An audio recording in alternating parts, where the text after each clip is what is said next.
Um, dois, três, foi.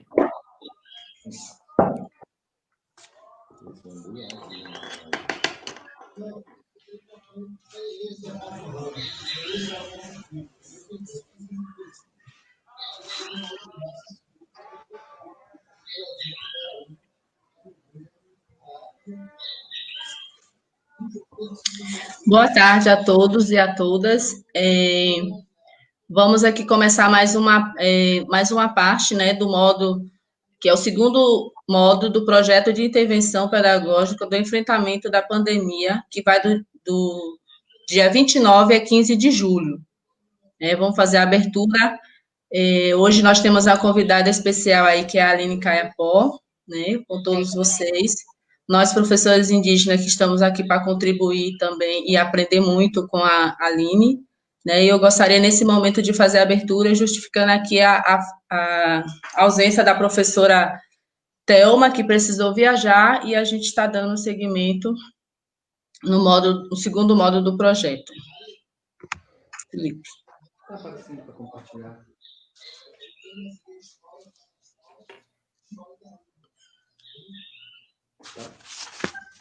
Aqui não aparece.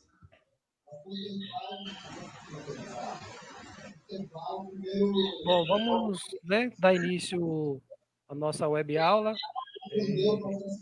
No dia de hoje a gente tem a presença da Aline Caiapó, do professor Sami, da professora Marilene Pataxó e da professora Fátima Santiago.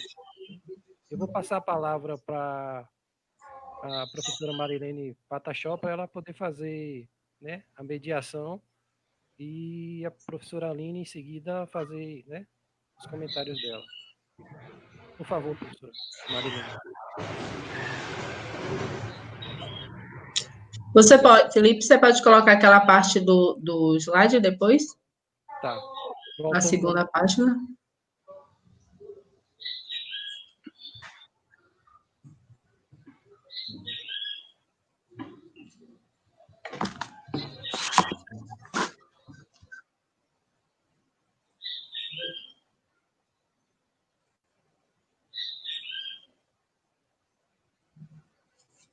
Então, a gente tem aqui hoje um trabalho que é da professora Eliene Gonçalves de Lima. Ela é uma parente terena, pedagoga, mestranda em educação, que ela fala sobre o valor da comunidade indígena na construção da identidade da criança terena.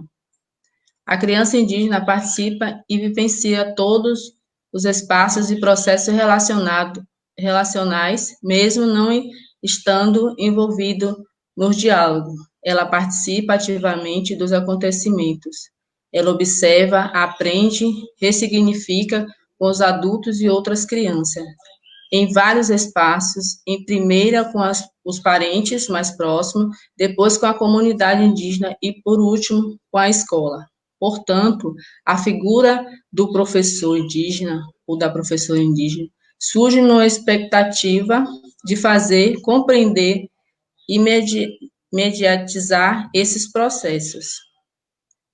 Então, assim, todas essas atividades que a gente tem aqui hoje no slide, ela vai estar disponível para vocês verificar, estudar, pesquisar no próprio no Google Aula, né, Google Sala, e também aí na página também do Facebook.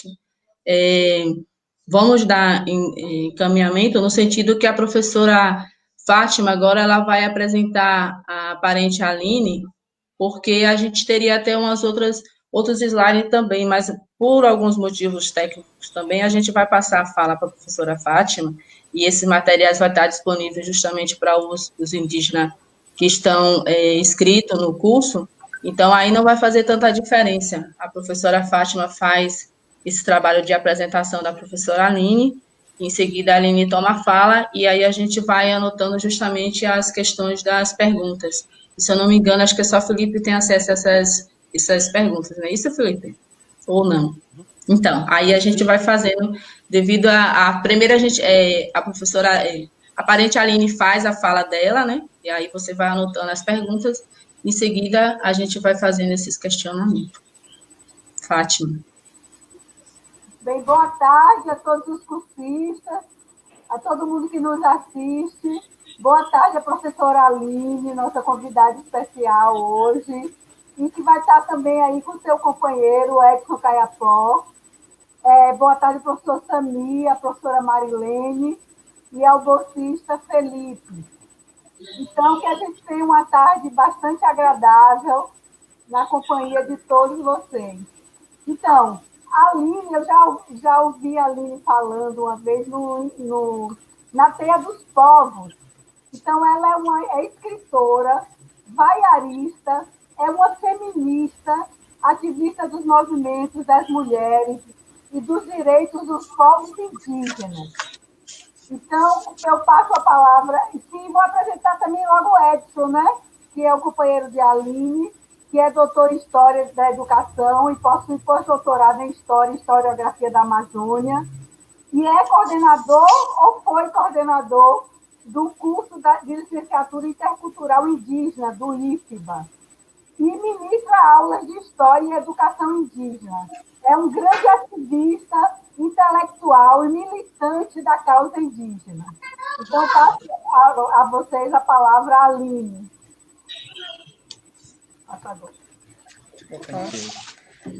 Olá, Mocrimei, boa tarde.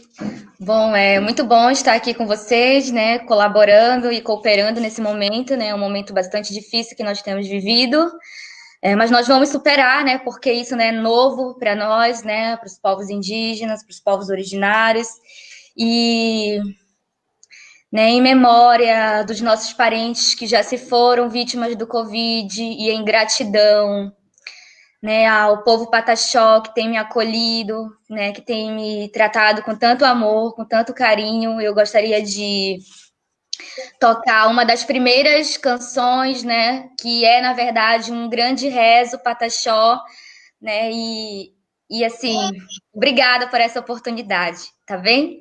Se eu errar, por favor, me perdoem, porque eu não sou uma flautista, né, profissional. Então, vamos lá.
Obrigada.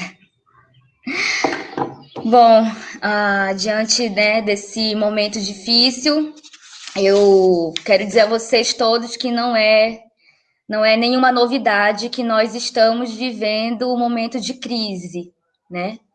Uma crise já esperada, né, e já premeditada pelos nossos antepassados, né? E não é só uma crise na saúde, né? Mas é uma crise econômica, é uma crise no meio ambiente, uma crise ambiental, uma crise na educação, né? Uma crise de caráter, uma crise de identidade.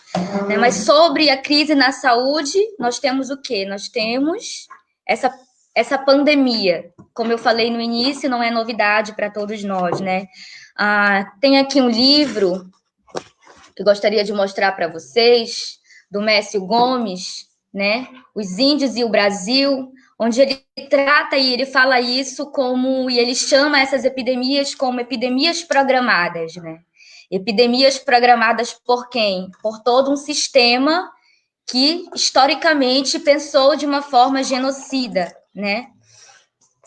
Uma crise econômica, né, com esse sistema de produção capitalista que tem nos reduzido ou tem tentado nos reduzir a meros números, né? E batendo de frente com a liderança máxima do executivo, né? Um presidente que pensa morte para os povos indígenas, né? Que não pensa a vida, mas pensa a morte. A crise no meio ambiente, né? Com um modelo de educação que ensina os profissionais a destruírem a nossa mãe terra. Você imagina, né? Você entra no curso de economia e você aprende ali que os recursos são findos, né? São findáveis, não são infinitos, são recursos finitos. Mas mesmo assim, eles ainda encaram, né, a terra como o quê? Como fator de produção, e qual é a recompensa? É o aluguel. Então, esses são termos técnicos, né, que é muito trabalhado, vamos supor, por exemplo, quer dizer, nesse curso de economia, né? Imagina, um profissional já sai dali com aquela mente programada para eu vou acabar agora, eu vou destruir agora porque é finito. Então, que seja agora, né? Então, não pensa nas próximas gerações. Né? Uma crise na educação com o modelo de educação, que é esse modelo de educação vigente, né? Que não respeita as nossas epistemologias.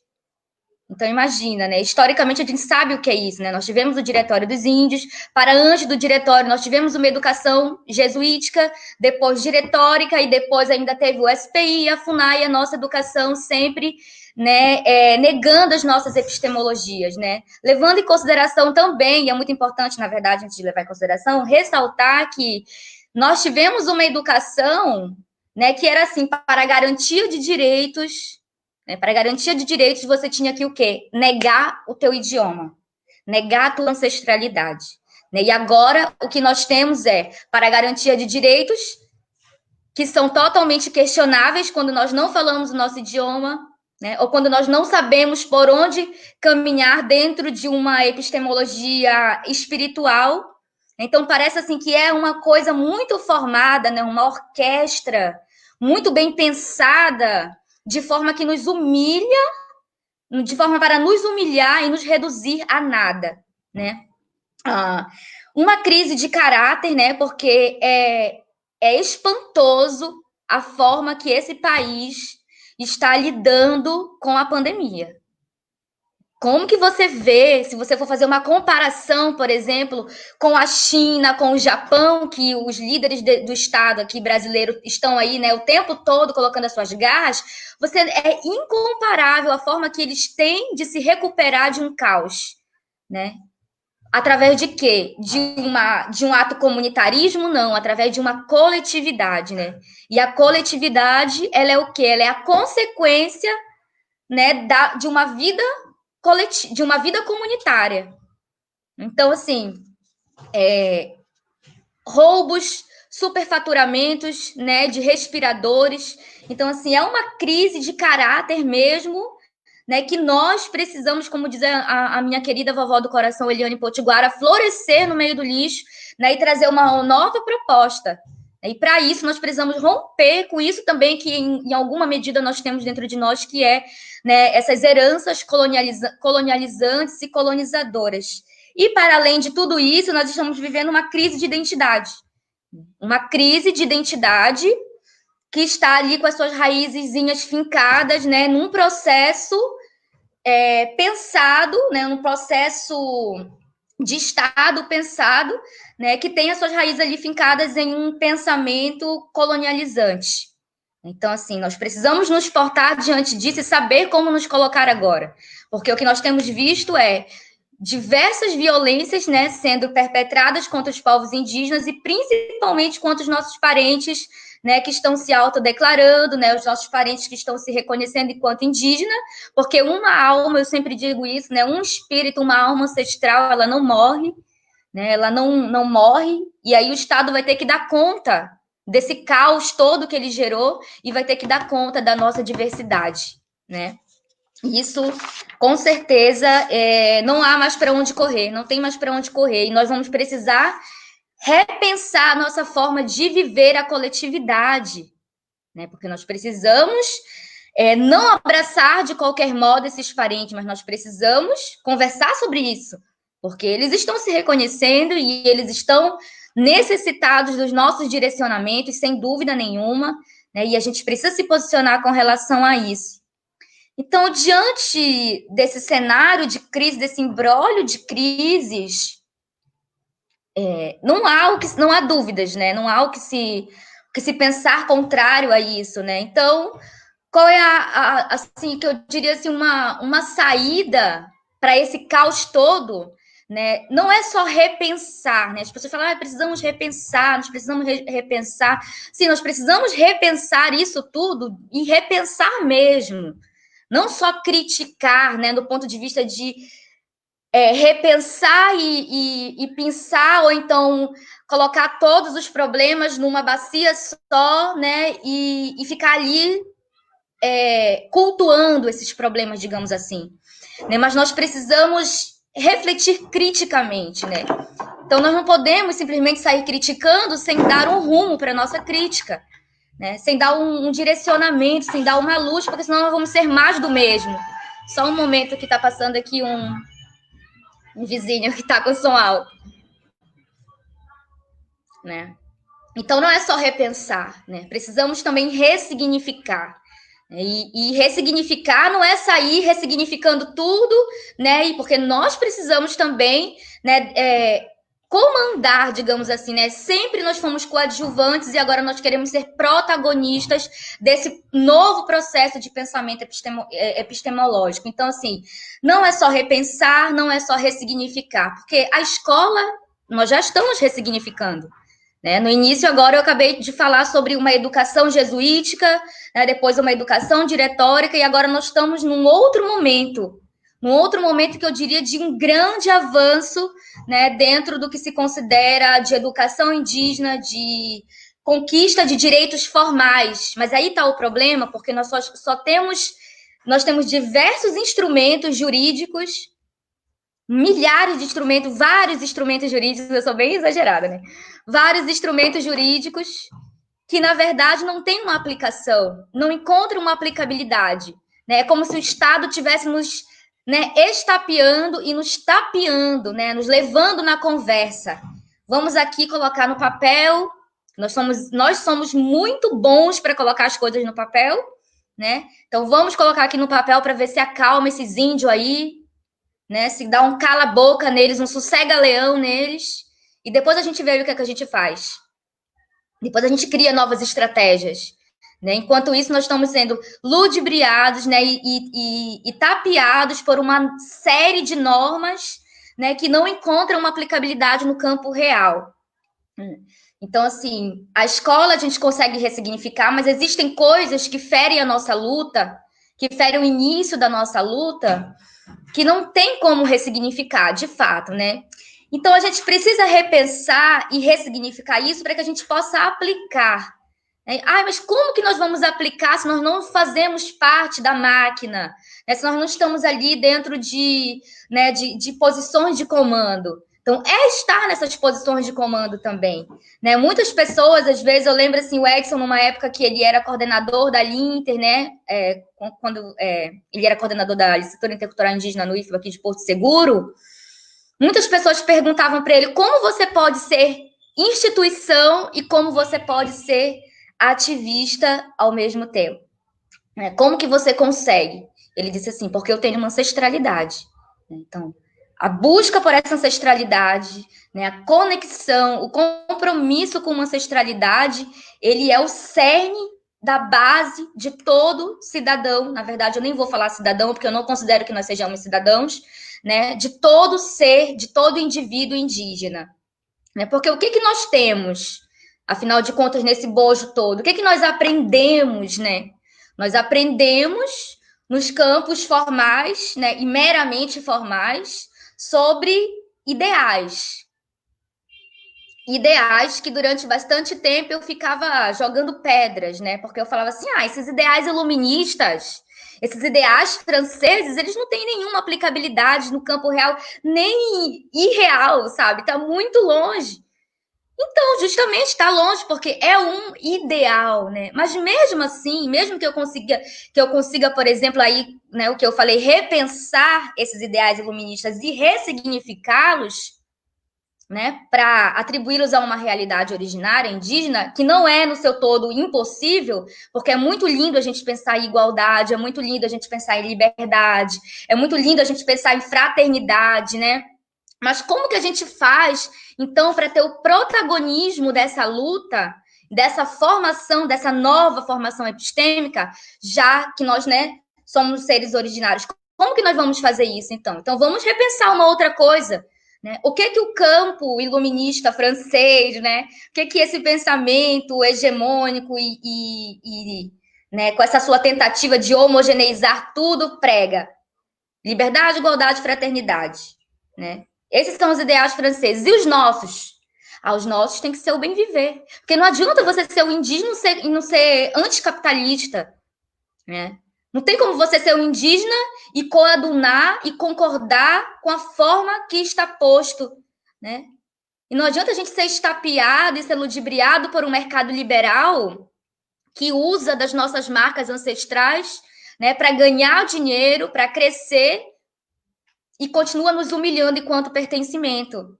Então, não tem como, não há como conceber uma sociedade que no carnaval quer se fantasiar de indígena, mas a mesma sociedade é aquela que diminui indígena em tudo, que quer ser exaltada com cocá, como diz o meu amigo, né, o que é do Chama do Brigadeiro, qual é o nome dele? Guajajara, o Guaja, né? Ele fala assim, quer dar close no carnaval, né? Quer dar close no carnaval, mas não quer respeitar, né, a dignidade de ser indígena.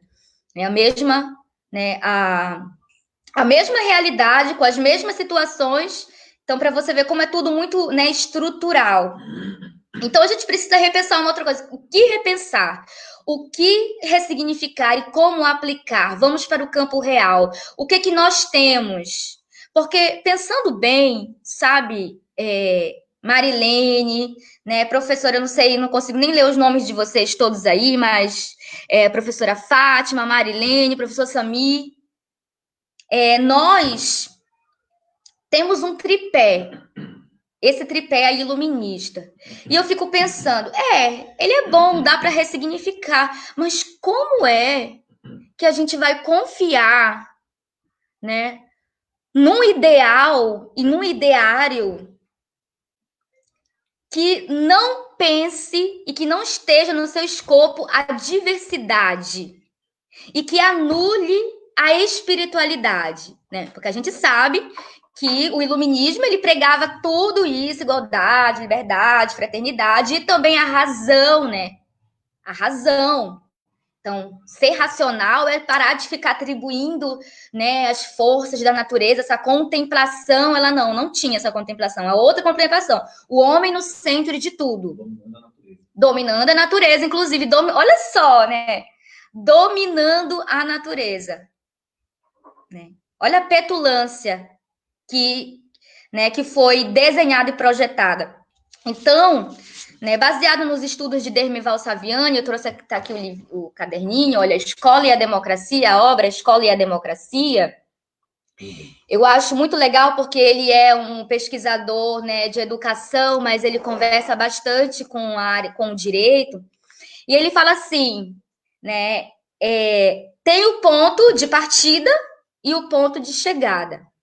Então, o meu ranço dos ideais iluministas acabou por causa dele, né? Porque aí, através dele, eu pensei para além daquilo. Em vez de anular um conhecimento que já foi posto, eu posso ressignificar? Posso, né? Então, assim, isso é mais uma prova de que nós não temos nenhum pensamento epistemicida, né? Que nós conseguimos interagir, né, com os diversos saberes e, com certeza, falar, porque nós somos seres que pensamos, né? Então, ele diz o seguinte, que o que nós temos, afinal de contas? Nós temos no ponto de partida a desigualdade. E o ponto de chegada, então, é a igualdade, é aquilo que nós, né, estamos querendo alcançar.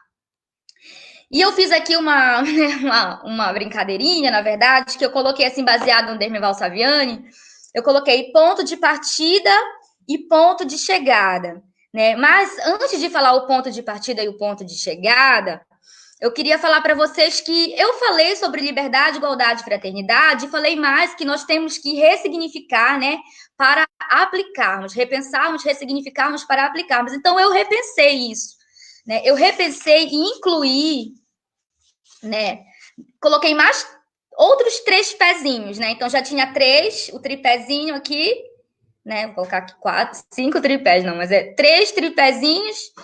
E eu falei assim, não, esse tripézinho, só esses 3 pés é pouco. Tem que ter mais 3.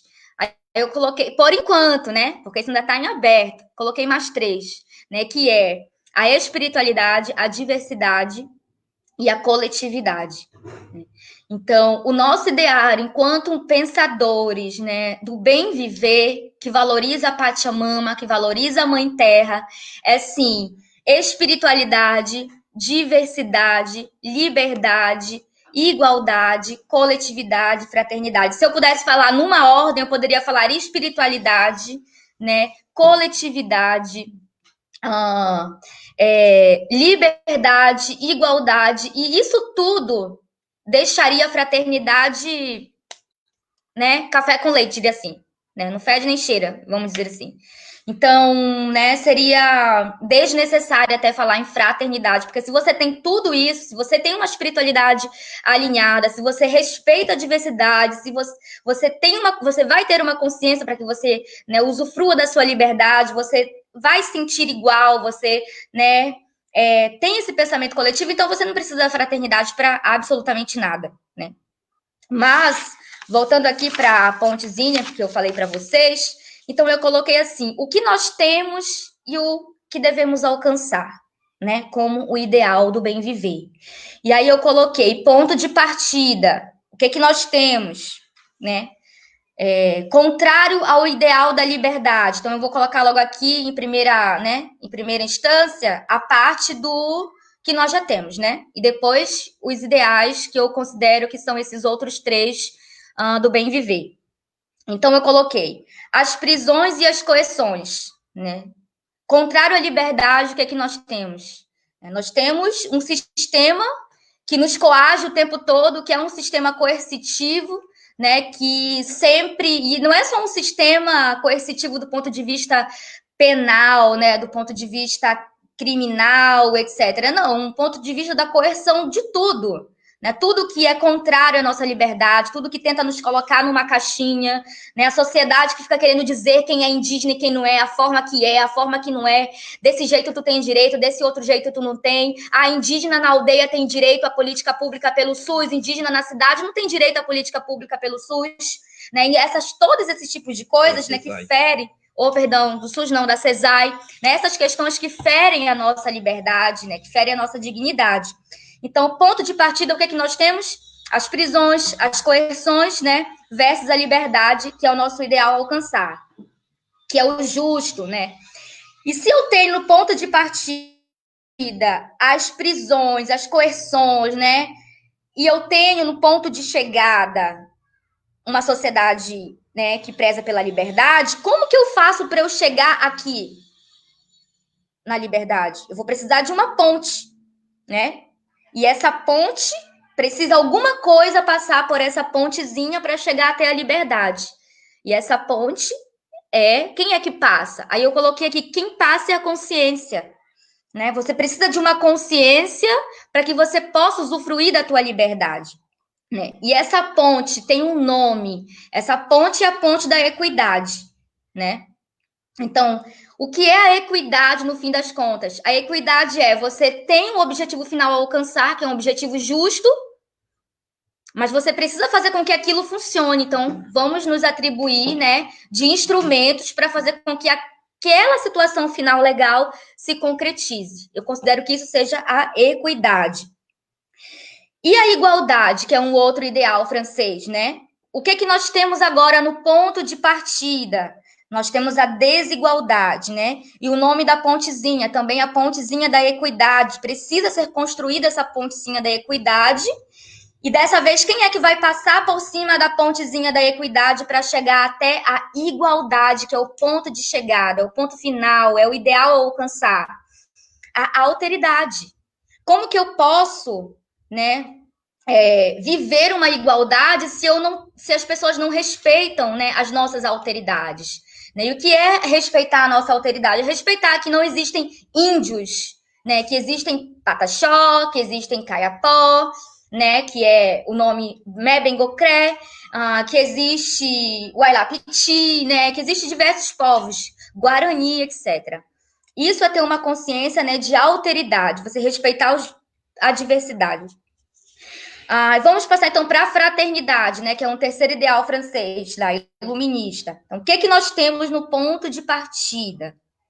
Né, nós temos as guerras, né, e essas guerras não são só guerras de bomba, né, são guerras porque não há aplicabilidade do direito, né, e é óbvio que não há nenhum tipo de tentativa por parte do poder público, né, do Estado em reparar o que ele fez através da sua força coercitiva, bélica, né? Então, é isso que nós temos. Esse é o ponto de partida. E o ponto final, a fraternidade. Então, a pontezinha, que também é a pontezinha da equidade, né? Quem vai passar por isso? A cidadania, né? A cidadania, porque como que se configura um sujeito cidadão? Né? O que precisa ter para você ser cidadão? Você precisa dos seus direitos políticos. Você precisa dos seus direitos civis. Né? Você precisa dos seus direitos econômicos. Ora, será que nós temos direitos civis, políticos e econômicos? Será que nós colocamos em prática? Será que votar é só ter será que ser cidadão é só ter um RG, um CPF? Não. Um título de eleitor? Não, não é isso. Nós precisamos ter uma consciência política, né? E é isso que o Estado não quer, né? Por que esse Estado ele critica tanto? E aí, só fazendo uma pausa, né? Porque as pessoas falam assim, lá na Baixada, ele não tem como ter uma consciência política. Lá na favela não tem como ter uma consciência política. Lá no campo não tem como ter uma consciência política. Lá nos povos indígenas, na aldeia, não tem como ter uma consciência política. Não, claro que tem, né? Esse Estado, entendeu? Sempre... Porque vocês já ouviram, né? Bastante falar desse Estado, criticando Paulo Freire, criticando de todas as formas, humilhando, reduzindo ele a nada.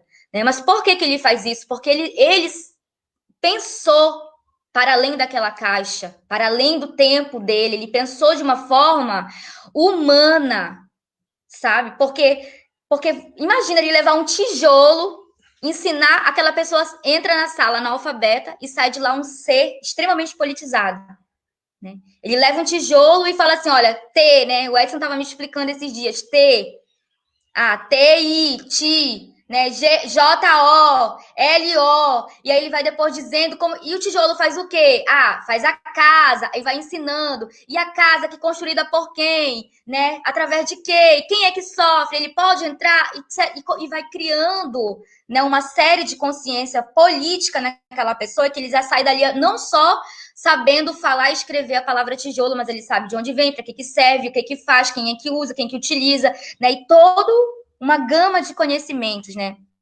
Então, não é impossível tornar, né, os nossos seres políticos. A gente tem exemplos que podem ser ressignificados também, porque, né, claro que ele pensou tudo isso, mas existem formas muito mais particulares de você tratar toda essa questão paulo freireana numa perspectiva indígena, né? E é isso que a gente também tem que analisar muito para a produção de um material nessa época, né? Não apenas para essa, mas para possíveis situações que vão vir a acontecer, porque eu tenho plena certeza que enquanto essa sociedade não repensar suas atitudes, né, não vai ser só essa pandemia, não vão vir outras, enquanto eles não entenderem a mensagem, né, do nosso universo, da Mãe Natureza. Então, agora eu tenho aqui uma nova perspectiva epistemológica. Né? Epistemológica. Eu falei dos três, e agora eu vou falar dos outros três, né? Que eu acrescentei já no pensamento do bem viver, que é o que nós temos enquanto indígenas, muitos por aí. Nós temos, do ponto de partida, ancestrais, e nós queremos chegar no ideal, que é a espiritualidade, uma espiritualidade afinada, né? Com os nossos antepassados, né? com os seres que nos conduzem. Então, essa pontezinha, eu coloquei o nome de pontezinha do bom senso. Não adianta nós ficarmos aqui, entendeu? Usando um colar, pintando o rosto e, né, como diz o Guaja, dando close, se você não tem uma consciência, se você não tem o bom senso de buscar aquilo que vai te fortalecer, aquilo que vai nos fortalecer, né? Então, não podemos abrir mão da nossa espiritualidade em hipótese nenhuma nessa construção desse novo modo de ver a vida, né? E eu não estou falando só de povos indígenas, não. Eu estou falando de todos nós. Né? Eu não estou falando para você sair agora e ir para a igreja, né? Aceitar Jesus e se converter. Não estou falando disso. Mas se você quiser fazer, você é livre, né? Nesse aspecto. Né? Mas eu quero que você tenha, né? que você seja liberto. Não estou falando isso. Eu quero dizer assim que nós precisamos ter essa consciência que nós somos regidos por, né? Também por um mundo espiritual que ele é muito presente nos povos originários, né? E que, sim, ele é o caminho para um reencantamento. É isso que eu tenho falado. Que é muito simples também cobrar, né? Chegar nessa hora de pandemia, chama os povos indígenas. Aí a gente vai ter que, sabe, se desdobrar. Se a sociedade do entorno já não estivesse ouvindo desde o início, quem sabe nós não estaríamos aqui, né? Desse jeito que nós estamos. Então, essa pontezinha do bom senso, ela precisa ser construída. E quem é que vai passar por essa pontezinha do bom senso? Né? A ancestralidade. E o que é ancestralidade? Né? Ter um ancestral não é ter ancestralidade. Ancestralidade é esse compromisso com o teu ancestral, com a luta do teu ancestral, né? Com o pensamento, com a herança deixada, porque deixa, né? Os pais deixam, os avós deixam para os seus filhos, para os seus netos. Né? Isso a gente não pode perder de vista, não é mesmo? E o outro? Qual é o outro ponto que eu coloquei aqui? A diversidade, né? Mas a diversidade é o ponto de chegada. O que é que nós temos agora nesse novo ideal, né? Da perspectiva agora do bem viver. Nós temos racismo, nós temos discriminação, nós temos preconceito, nós temos desconhecimento, né? Nós temos falta, né, voluntários da ignorância. E o pior é os voluntários academicistas, né? Os voluntários academicistas da ignorância, esses são os que, nossa, piores do que todos. A menos do que os ruralistas, esses daí não. Esses são incomparáveis, né? Então, essa ponte que eu coloquei é a ponte da humanidade, o nome dessa pontezinha. Né? Porque quem é... Por que eu coloquei ponte da humanidade? Porque a humanidade sempre foi diversa. Né? A humanidade sempre foi diversa. Todas as vezes que os povos indígenas se recolheram, né, dentro da sua bolha ancestral e, né, propagou e ensinou que nós devemos casar com indígenas, que nós devemos ficar só com indígenas, que nós devemos... Quem está fora da aldeia não é indígena. Tudo isso são consequências, né? De um sistema de medo que foi colocado sobre os povos indígenas. Então, eles se recolheram, né? Muitos povos indígenas se recolheram para o meio da Amazônia e os povos que ficaram, que enfrentaram, tiveram uma queda brutal no número de habitantes, né, da sua populacional e muitos foram exterminados e o caos, né? É o que foi a regra. Então, quem vai passar por essa pontezinha? Quem vai passar por essa pontezinha agora, que é a ponte da humanidade, né? Que a humanidade sempre foi diversa, né? Quem será? O respeito. Eu lembro, quero até falar aqui um exemplo, que quando eu fui casada com um não indígena, e o meu pai ficou muito triste por isso. E quando eu casei com o Edson, meu pai ficou muito feliz, saltitante, né? Que ele falou assim, não, agora sim, né? Mas por que ele pensou isso? Ele pensou isso porque é um exclusivismo indígena, porque a raça indígena, o povo indígena é melhor, é mais valoroso, né? Não. Porque esses pensamentos separatistas de raça, de superioridade racial, nunca foi pensado pelos indígenas, sabe? Mas é um pensamento baseado em uma proteção. A gente entende isso, né? A gente entende isso.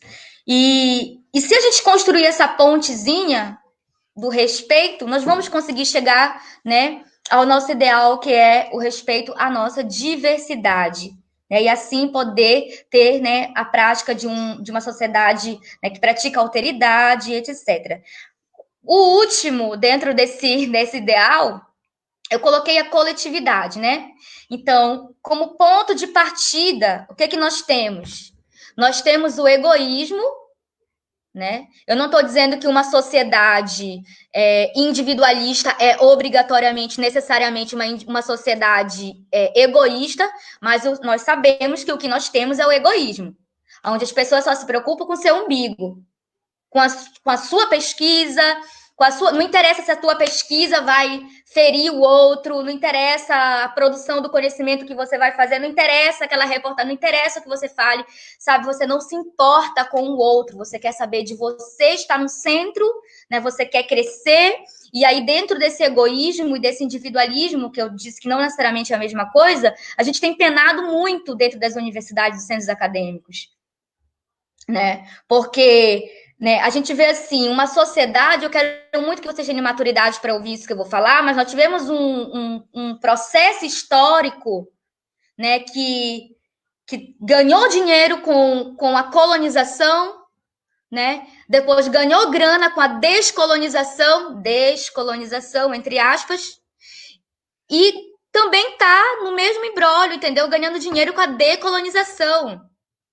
Sabe, é uma crise de caráter mesmo, porque é uma briga de egos, sabe? As pessoas têm esse ego, entendeu? E isso tem que morrer, isso tem que acabar, porque isso é muito pernicioso para a produção do conhecimento e para, né, uma convivência com alguém que tem a necessidade de produzir um conhecimento que dialogue com as nossas práticas ancestrais. Né? Então, isso, assim, é uma coisa que a gente tem tido muita dificuldade dentro da academia. Eu vou dizer para vocês, assim, né? Eu estou no curso de Direito, eu parei esse curso diversas vezes para fazer tantas coisas, né? Para trabalhar, construir a nossa casa, etc. Mas eu quero dizer para vocês que, por exemplo, eu não tô estudando agora, né?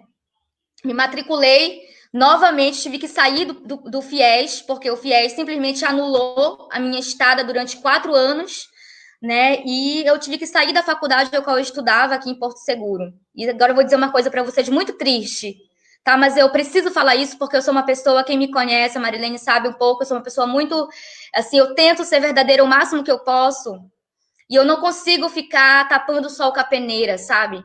Eu sou neta da Avelina, entendeu? A minha avó, né? E também neta da Marinói, né? A gente não deixa as coisas passar batido, e eu não quero deixar esse momento, eu sei que vai ser uma questão bem delicada. Mas, assim,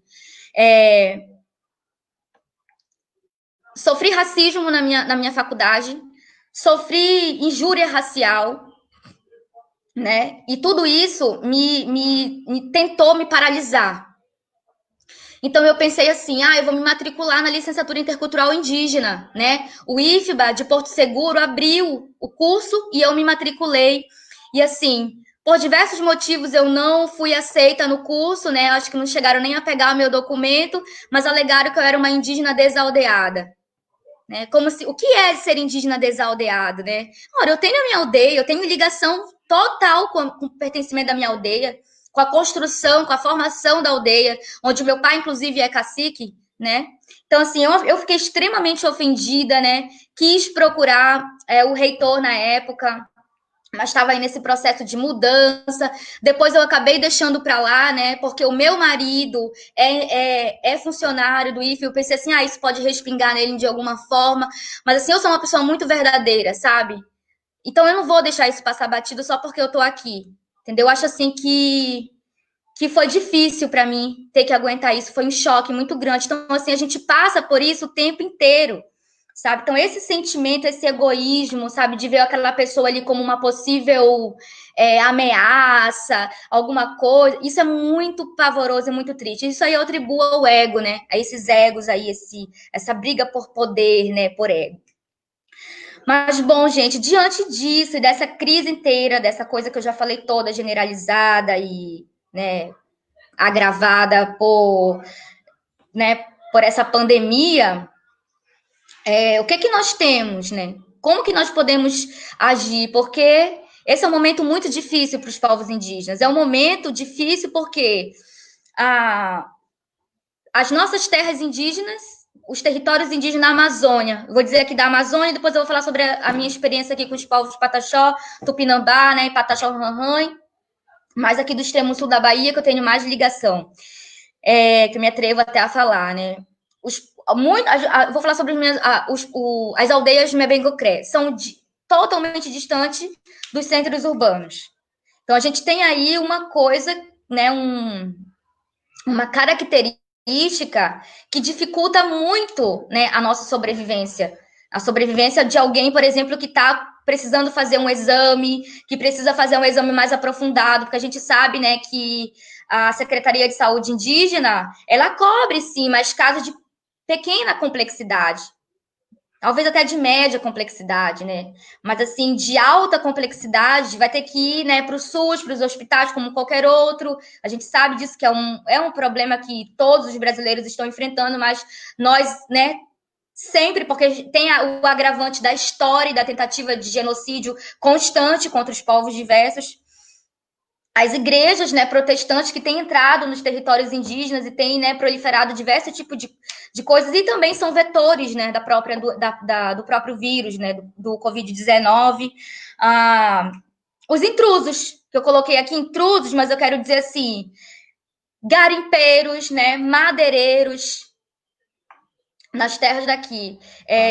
Oi? Missionários. Os missionários. Esses dias agora eu estava vendo a Nádia Tupinambá pedir socorro, porque lá dentro eles estavam totalmente resguardados, não tinha nenhum Tupinambá contaminado com o vírus, mas aí foram e abriram um hotel para receber as pessoas com vírus, né, para um tratamento lá perto da área da terra indígena onde eles moram. Então, assim, é tudo de caso pensado, né? E até hoje a gente sabe esse imbróglio aí que tá a terra Tupinambá, né? Então, assim, tudo isso é uma situação desesperadora, né? Porque eu fiz aqui um histórico.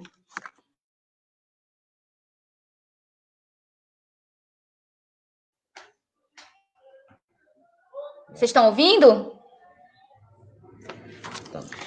Então, eu fiz aqui um histórico rapidamente, né, para mostrar para vocês as ações. E aí, antes de eu falar esse histórico, eu quero dizer assim, eu fiquei extremamente, fiz uma live um dia desse falando de o quanto eu estou orgulhosa do povo Pataxó, aqui do extremo sul, né, aqui dessa, né, da aldeia da Jaqueira, até mesmo ali de Coroa Vermelha, que é uma aldeia que é muito urbanizada, né, perto também das áreas urbanizadas, o que poderia proliferar ainda mais, servir de um grande aí vetor para a proliferação do vírus.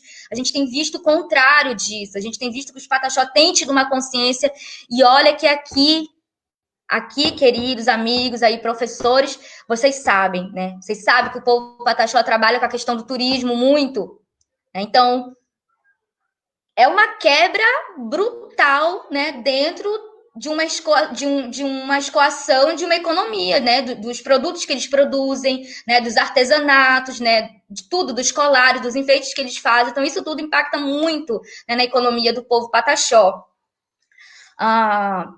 E, assim, eu fiquei muito feliz por isso, né, porque eu vi que, comparado, o povo Pataxó, né, que está aqui dentro de uma área extremamente urbana, comparado ao povo da aldeia Ngoiamroti, que é a aldeia onde meu pai é cacique, lá dentro do Xingu, né, a gente vê que há uma diferença muito grande, né, porque nós temos uma quantidade muito grande também aí de Mebengocré que está contaminado, né, uma quantidade muito grande de Mebengocré que, olha, faleceu, e é muito triste para todos nós, isso tudo são grandes perdas, mas, assim, comparar, né, os povos indígenas daqui da Bahia, do extremo sul, com as pessoas, né, com o estado, ali até mesmo com Belém, sabe, é uma coisa pavorosa, entendeu? E olha que lá eles não trabalham com turismo, não tem essa obrigatoriedade de estar em contato com as pessoas, onde se recolheram totalmente. E aqui eu fiz um histórico rapidamente para mostrar para vocês o projeto, né, genocida que o governo federal e nas suas máximas instâncias tem feito. O governo federal na figura do executivo do presidente da República.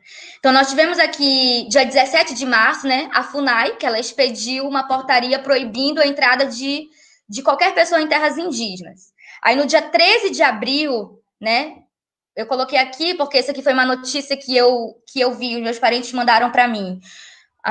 Os parentes da aldeia, né, eu não lembro, não está escrito qual é a aldeia, eles não falaram para mim exatamente qual é a aldeia, mas confirmaram que era o povo lá do Alto Progresso. Né, precisaram, né, apelar ao Ministério Público, para o Ministério Público tomar uma providência com relação à invasão que estava acontecendo nas terras, no território indígena, Mbengocré. Então, isso é muito pavoroso, né? Você tem uma portaria expedida pela FUNAI que proíbe a entrada em terras indígenas e, em seguida, você vai suplicar, né, ao Judiciário, ao Ministério Público, que faça alguma coisa que possa impedir realmente, que possa fazer com que uma norma, pelo amor, nem que seja na pandemia, seja aplicada e, né, e isso não acontece. E aí, no dia 16 de abril, olha só isso, né? A FUNAI expede uma instrução normativa, que é a instrução número 9, né, que autoriza a grilagem em terras indígenas, terras, né, em processo, territórios indígenas em processo de homologação. E aí a gente está preocupado por conta dessas coisas todas.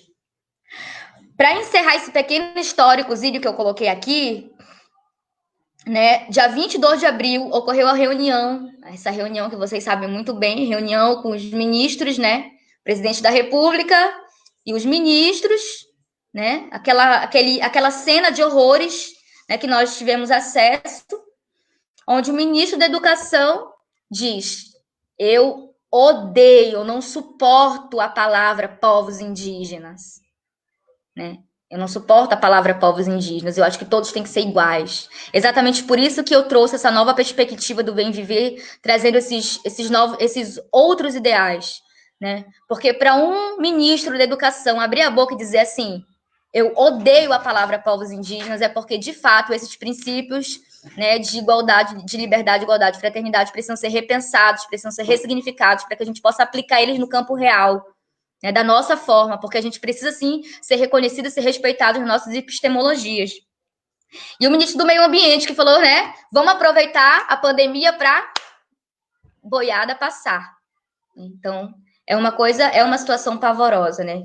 Então, assim, quer falar alguma coisa, meu amor? Então, a proposta para isso tudo é o quê? Essas micro-revoluções, né? Isso que o IFBA, nesse momento, tem feito, né? Tem nos chamado para um diálogo, né? Tem chamado para uma construção, e, assim, a educação indígena na Bahia, eu devo dizer isso com muito orgulho, não é porque eu moro aqui, não é porque eu estou na frente de vocês, mas a educação indígena na Bahia está na frente de muitos lugares aqui no Brasil, né? A gente sabe que não é por benevolência e boa vontade dos, né, dos gestores, né, gestores administrativos, executivos, e legislativos, mas de um movimento, né, também acadêmico, de um movimento acadêmico originário, né, de um movimento indígena, dos nossos parceiros dentro das universidades, dentro dos institutos, né, de pesquisa, institutos tecnológicos, e assim, isso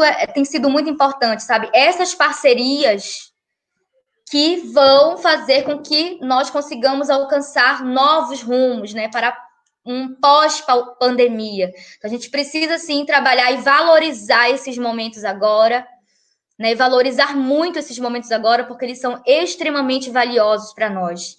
Né? Assim, eu costumo dizer que eu não gosto que as pessoas me deem voz, porque voz eu sempre tive, as mulheres indígenas, as indígenas mulheres sempre tiveram, né? O que nós gostaríamos sempre de ter é ouvidos. Gostaríamos de ter ouvidos, né, de pessoas, de seres, não de desseres, né, de seres humanos e humanizados, que possam pulverizar tudo isso que nós estamos falando e, né, pessoas que nós possamos confiar, sabe? Pessoas que nós possamos chorar, né? Pessoas que nós possamos nos alegrar, né? Porque a vida também não é feita só de derrota. Isso aqui, por exemplo, é uma grande conquista, né? Nós temos acesso às mídias sociais, nós temos acesso às redes sociais, né? As pessoas falam assim, os povos indígenas estão entrando na internet, não é mais indígena.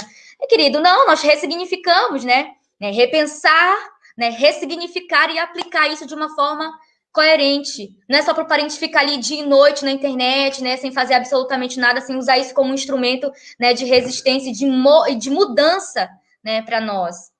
Então, É mais ou menos isso. Eu vou, né, dar uma pausa para tomar um café e deixo com vocês aí.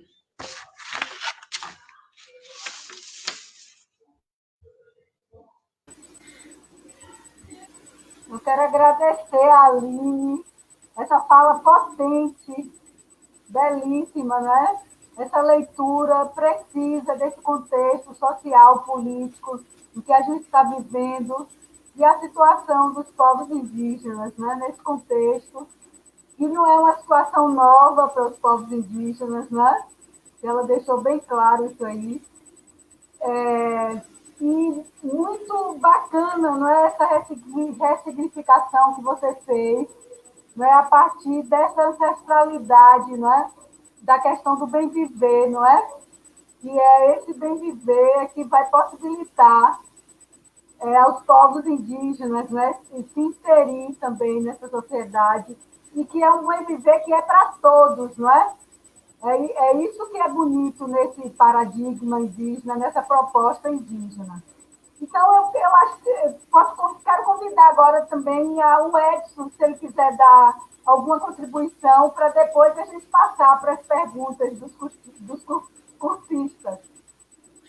Poxa, ele estava fazendo um cafezinho gostoso aqui agora, vai ter que parar o meu café? Ah! Então, vamos passar, a gente passa para as perguntas. Pode falar. Eu vou lá para essa missão de fazer esse café. Sobrou para mim. Olá, boa tarde a todas. Assim, a Aline já deu bem o recado, né? Na verdade, ela estava assim, você tem que ficar aqui por perto. Ela já falou, eu acho, tudo que tinha que falar, mas eu queria só lembrar, assim, porque uma das preocupações da Aline, que ela estava aqui colocando, é assim, mas no final das contas, eu vou então apresentar um projeto pedagógico, um projeto para produção de material didático. Aí eu pensei, olha, não é exatamente apresentar um projeto, mas é levantar problemáticas, né? A rapaziada e a moçada aí que está fazendo o curso, obviamente vai ter que se apropriar do debate, dos debates, né? Tanto dessas falas aqui hoje, quanto outras que já aconteceram e as que vão acontecer, e a partir daí tentar produzir, né, o que está sendo proposto aí pelo curso. Então, eu considero que o recado foi bem dado. Do ponto de vista histórico, eu quero só referendar, né, a fala assim, da Aline, no seguinte sentido, né, o Ailton Krenak lançou recentemente uma publicação chamada Ideias para Adiar o Fim do Mundo, né, e aí ele faz uma provocação inicial, que ele diz assim que, porque foi perguntado para ele se ele estava muito preocupado com o governo Bolsonaro, né, que está sendo assim um caos, um pavor, um inferno na vida de todo mundo, e particularmente na vida dos povos indígenas. E aí a pergunta é se o Ailton Krenak estava muito preocupado com as consequências do governo Bolsonaro para os povos indígenas. Aí ele falou assim, olha, eu estou preocupado, sim, com os povos indígenas, mas eu estou muito mais preocupado com os não índios, porque nós indígenas estamos há mais de 500 anos resistindo a isso tudo aí, a gente já conhece de cós salteado essa violência, essa opressão. Agora, me preocupo muito com os não índios, se eles vão dar conta de fazer o enfrentamento. Porque, inclusive, que aí é o meu adendo, né, nessa fala do Ailton, é que no ano passado, que foi o primeiro ano do governo Bolsonaro, ele anunciou no mês de março que não iria acontecer no ano passado o Abril Indígena, que os povos indígenas fazem todo mês de abril lá em Brasília, ali na Esplanada dos Ministérios, né? Então, a gente acampa milhares, assim, 5 mil, 6 mil indígenas, 7 mil indígenas acampam durante uma semana para fazer debates e levantar suas demandas, né, nacionalmente. É um dos grandes encontros do movimento nacional indígena, né, aqui no Brasil. E aí o Bolsonaro, então, anunciou que não aconteceria, entendeu? Ele lançou uma portaria e colocou as polícias de plantão na Esplanada dos Ministérios para que o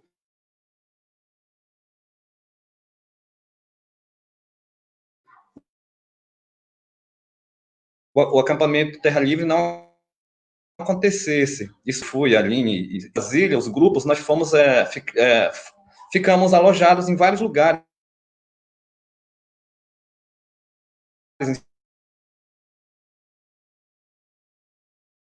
sindicatos, no CIMI, enchemos assim os madrugada lá do dia que nós tínhamos marcado para começar o acampamento, não havia nenhum policial, nenhum tipo de policiamento nas esplanadas do Ministério. E aí todas as caravanas foram comunicadas, e pelas 3 horas da madrugada, mais ou menos, as caravanas chegaram em Brasília, e todo mundo já correndo com as suas barracas, e rapidamente nós fincamos as barracas, e quando a polícia chegou, o acampamento já estava montado, com mais ou menos 7.000 pessoas. Só que a polícia chegou lá com uma estrutura de guerra, com helicópteros, né, cavalaria e BOP, né, assim, parecia que uma terceira guerra mundial ia acontecer em Brasília. Né? Então, assim, e a sociedade brasileira toda com medo do governo Bolsonaro, que estava iniciando, e os povos indígenas deram a lição para dizer, olha, nós viemos aqui para fazer o que nós sempre fazemos, né, e queremos o diálogo, mas se for para não ter o diálogo, nós também aceitamos essa batalha.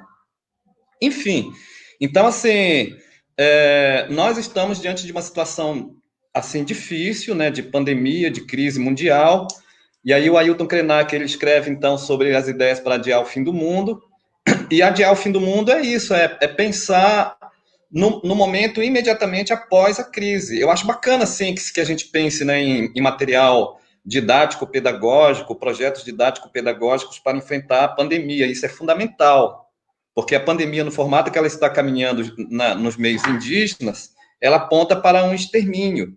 Mas é também muito importante que nós pensemos para o momento pós-pandemia, sabe? Porque eu lembro que eu estive nos primeiros fóruns sociais mundiais que aconteceram em Porto Alegre, que aconteceram aqui no Brasil, lá em Porto Alegre, no início da década de 90, e nós falávamos, assim, sobre a construção de um novo mundo, né? Outro mundo é possível.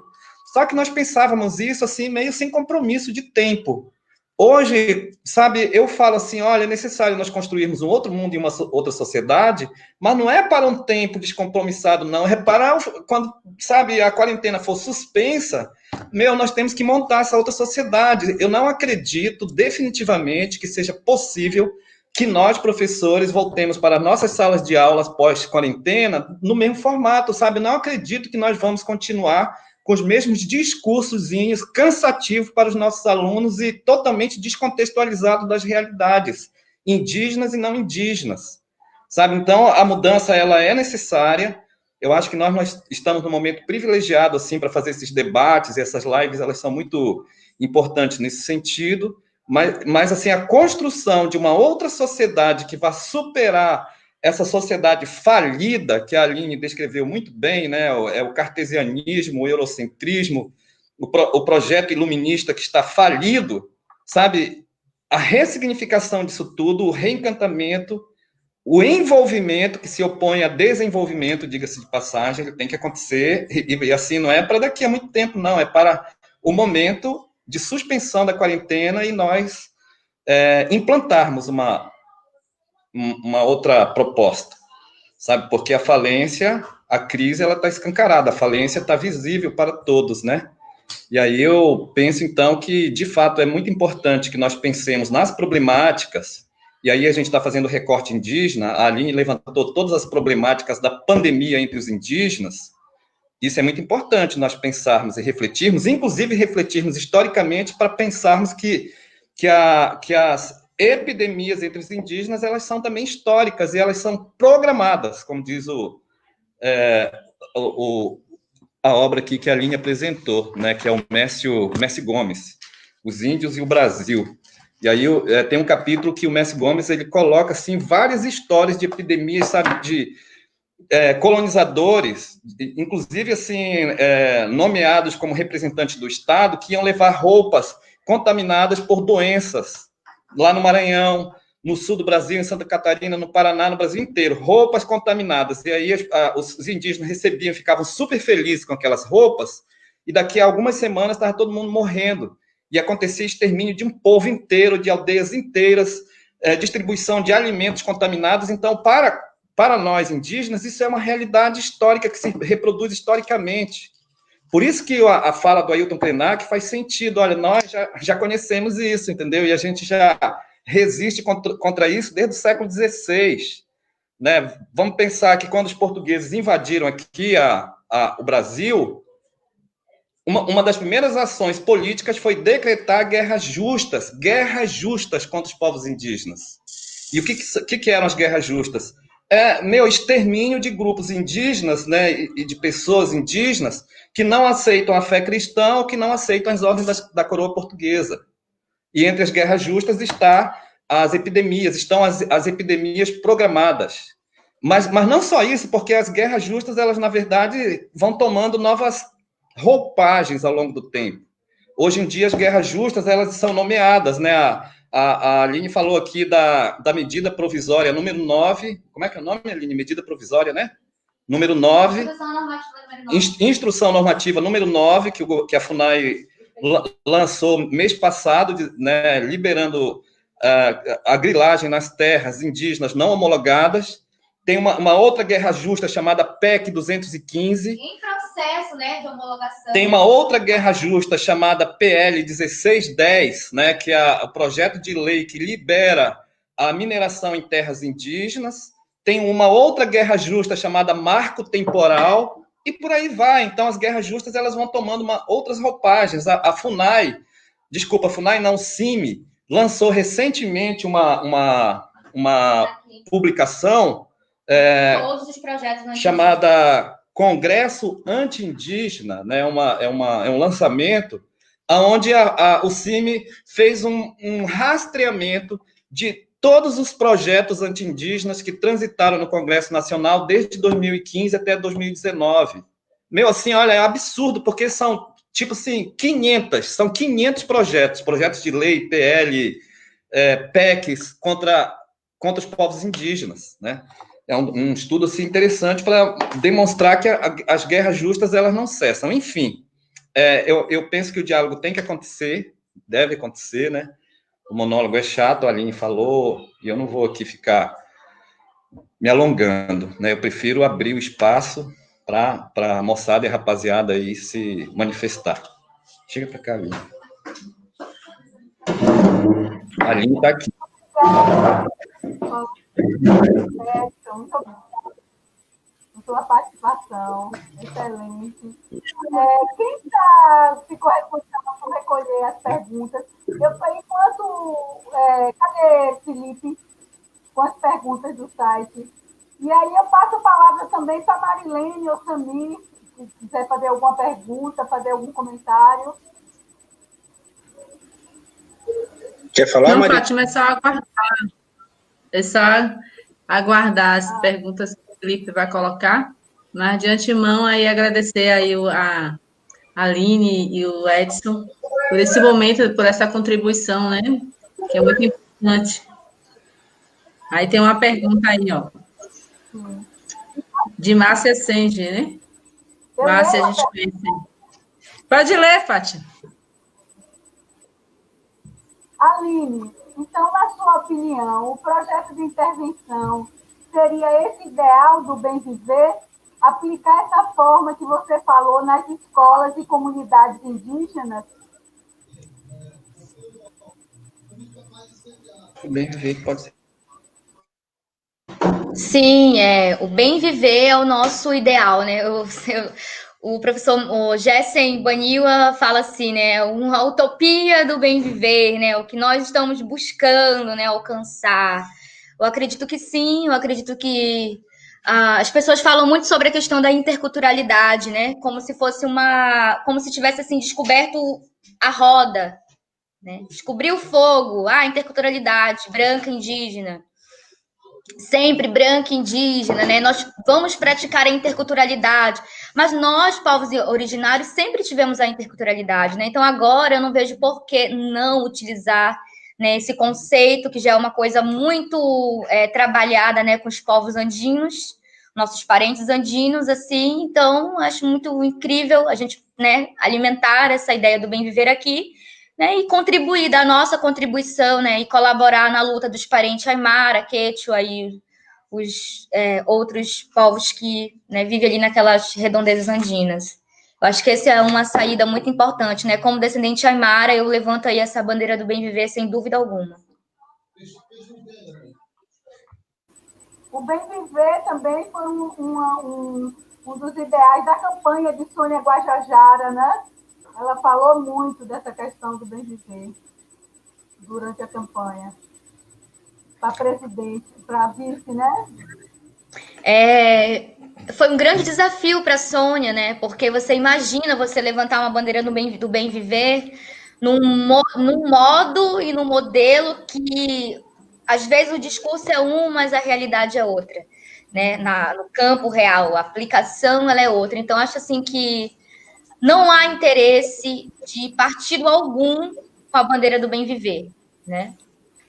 Não há interesse de partido algum, não há interesse também.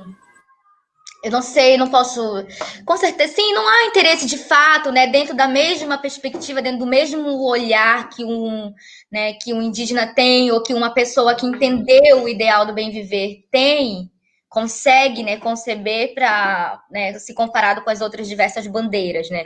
Comunismo, socialismo, anarquismo e tantos outros ismos.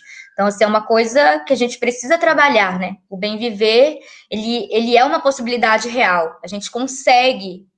Não é possível, sabe, que um ser humano consiga pensar em um avião, né, em um bichão daquele tamanho no ar, né, ali flutuando, e não consiga pensar numa forma de colocar o bem viver em prática, né, de trabalhar, né, não tem muita lógica. Então, acho assim que a questão toda, ela está na base, ela está na estrutura, que é uma estrutura muito ruim, né, e a gente precisa reencantar essa estrutura e dizer que não é a questão, por isso que os povos indígenas sempre foram considerados atraso para a nação, né? Porque a gente não é que nós não pensemos no progresso, né? A gente pensa no progresso, a gente não pensa no desenvolvimento. É uma coisa que o Edson sempre fala, né? Muito, desenvolvimento, né? O contrário do envolvimento, né? Qual é aquela palavra que eu te perguntei sobre interação, que a Constituição sempre... Integração. Integração, né? Eu não gosto dessa palavra, eu não suporto essa palavra, né? Então, assim, integrar, né? O Estado, ele quer nos integrar, a tentativa dele de todo jeito de nos integrar, de todas as formas de nos integrar, né? E quando ele não consegue, ele quer assim, esse daqui não consegue ser integrado, manda para lá, sabe? Não reconhece os direitos dele, deslegitima ele quanto ao seu pertencimento, deslegitima ele quanto à sua cidadania, né? Então, o que nós propomos sempre, é o que eu falo todo o tempo, é uma interação, né? Então, essa interação, ela não é só com os povos indígenas, ela é também com a sociedade do entorno, com os não indígenas, né, com os nossos irmãos pretos, e a interculturalidade, ela é isso. A gente quer, a partir, sabe, assim, do ponto inicial, interculturalidade a partir de nós para os outros, não dos outros para nós, porque toda vez que vem uma interculturalidade que tem como base outros conhecimentos, né, que sempre foram historicamente epistemicidas e que agora está tentando se reconfigurar ou se ressignificar também, nem se ressignificar não, viu? Esquece.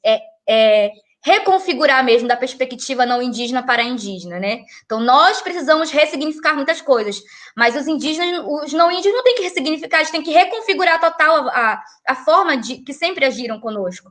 Então, assim, essa interculturalidade, ela é muito importante, né? E eu acredito, sim, Márcia Senger, aí uma grande parceira nossa que é por aí, né? A gente não pode deixar de falar nisso. Eu queria, assim, rapidamente, olha só, juro que não vou me intrometer em todas as questões, não, mas eu queria dar um palpite, uma sugestão sobre essa temática, né? Primeiro lembrar, assim, às vezes, assim, o debate sobre decolonialidade é um debate difícil, a Aline avô rapidamente umas críticas, mas não é esse o foco do debate, mas eu quero lembrar, por exemplo, que o Quijano, ele faz todas as críticas à sociedade eurocêntrica, e aí chega um determinado momento que ele pergunta, quando discute a interculturalidade, ele pergunta assim, né? Mas o diálogo com o pensamento eurocêntrico, ele faz parte do diálogo sobre interculturalidade? Nós povos aqui da América Latina, com os nossos saberes originários, temos que necessariamente dialogar com o eurocentrismo? Como é que é isso? Aí ele responde, assim, eu acho de maneira sintética, ele diz, olha, o diálogo com o pensamento eurocêntrico não é prioridade da nossa pauta, da pauta decolonial. A decolonialidade, a nossa proposta não é virar as costas para o eurocentrismo, totalmente, mas de outro modo não faz parte, não é prioridade da nossa pauta, o diálogo com com pensamento eurocêntrico. Isso é uma coisa. Agora, uma outra coisa, rapidamente, eu estive com a Sônia Guajajara 2 dias após o primeiro turno da eleição para presidente. Eu estive com ela no auditório na UFBA, aí em Salvador. Nós fizemos parte de uma mesa, eu, ela, a Babal e outras pessoas. E aí eu lembro que na fala da Sônia, ela meio que desabafou, dizendo assim, olha, eu carreguei muito a bandeira do bem viver, mas infelizmente, sabe, por mais que eu tenha difundido isso, eu não tive apoio, entendeu, dentro do partido. Porque aí é isso que a Aline falou, não tem partido político que abrace essa bandeira para valer. Eles podem até fazer citação a isso, mas não é essa a proposta. E eu quero ir até mais aprofundadamente, dizer assim que as esquerdas, né, eu tenho maior simpatia pelas esquerdas, né, obviamente que eu não tenho diálogo nenhum com nenhum grupo de direita, definitivamente. Com a esquerda eu aceito diálogo, mas eu aceito diálogo considerando que as esquerdas têm muita dificuldade de compreender essa temática indígena, né, e da temática também das comunidades negras, porque a esquerda é proletariado e burguesia, né, então a esquerda agora que está começando a dialogar sobre isso, a compreender essas questões. Então, eu estive numa mesa de debate na ProPuc, no Sindicato de Professores da PUC de São Paulo, e aí um pessoal da esquerda, que estava na mesa, fez uma apresentação belíssima sobre a resistência operária no Brasil, considerando que o início da resistência se deu a partir do início, final do século XIX, início do século XX, quando os europeus, e particularmente os italianos, chegaram aqui inovando com as ideias anarquistas e socialistas.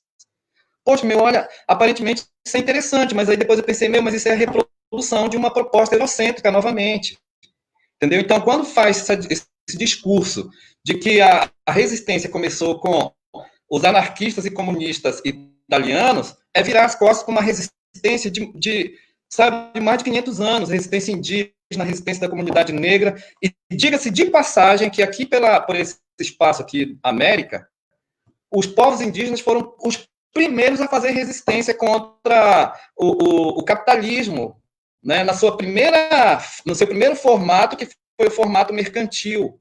Então, quando os portugueses chegaram por aqui com seu mercantilismo, os povos indígenas disseram, não, nós não queremos isso não, né, porque nós queremos uma outra coisa. Enfim, né, estou só jogando assim uns grilos aí na cabeça da rapaziada e da moçada para a gente pensar, tá bom? Contribuir um pouquinho com o debate, é isso. Muito bem colocado, Edson. A sociedade, né, inclusive a esquerda também, ainda não sabe ouvir o que os indígenas têm para nos ensinar, não é? Então, o caminho é por aí, né? É saber ouvir e aprender junto com os povos indígenas, negros, quilombolas. Só assim a gente pode criar um novo Brasil. Tem mais alguma pergunta aí? Então, para a Aline. Aline, como você acredita ser a melhor forma de aplicar esse bem-viver pedagogicamente falando? A desconstrução e reconstrução.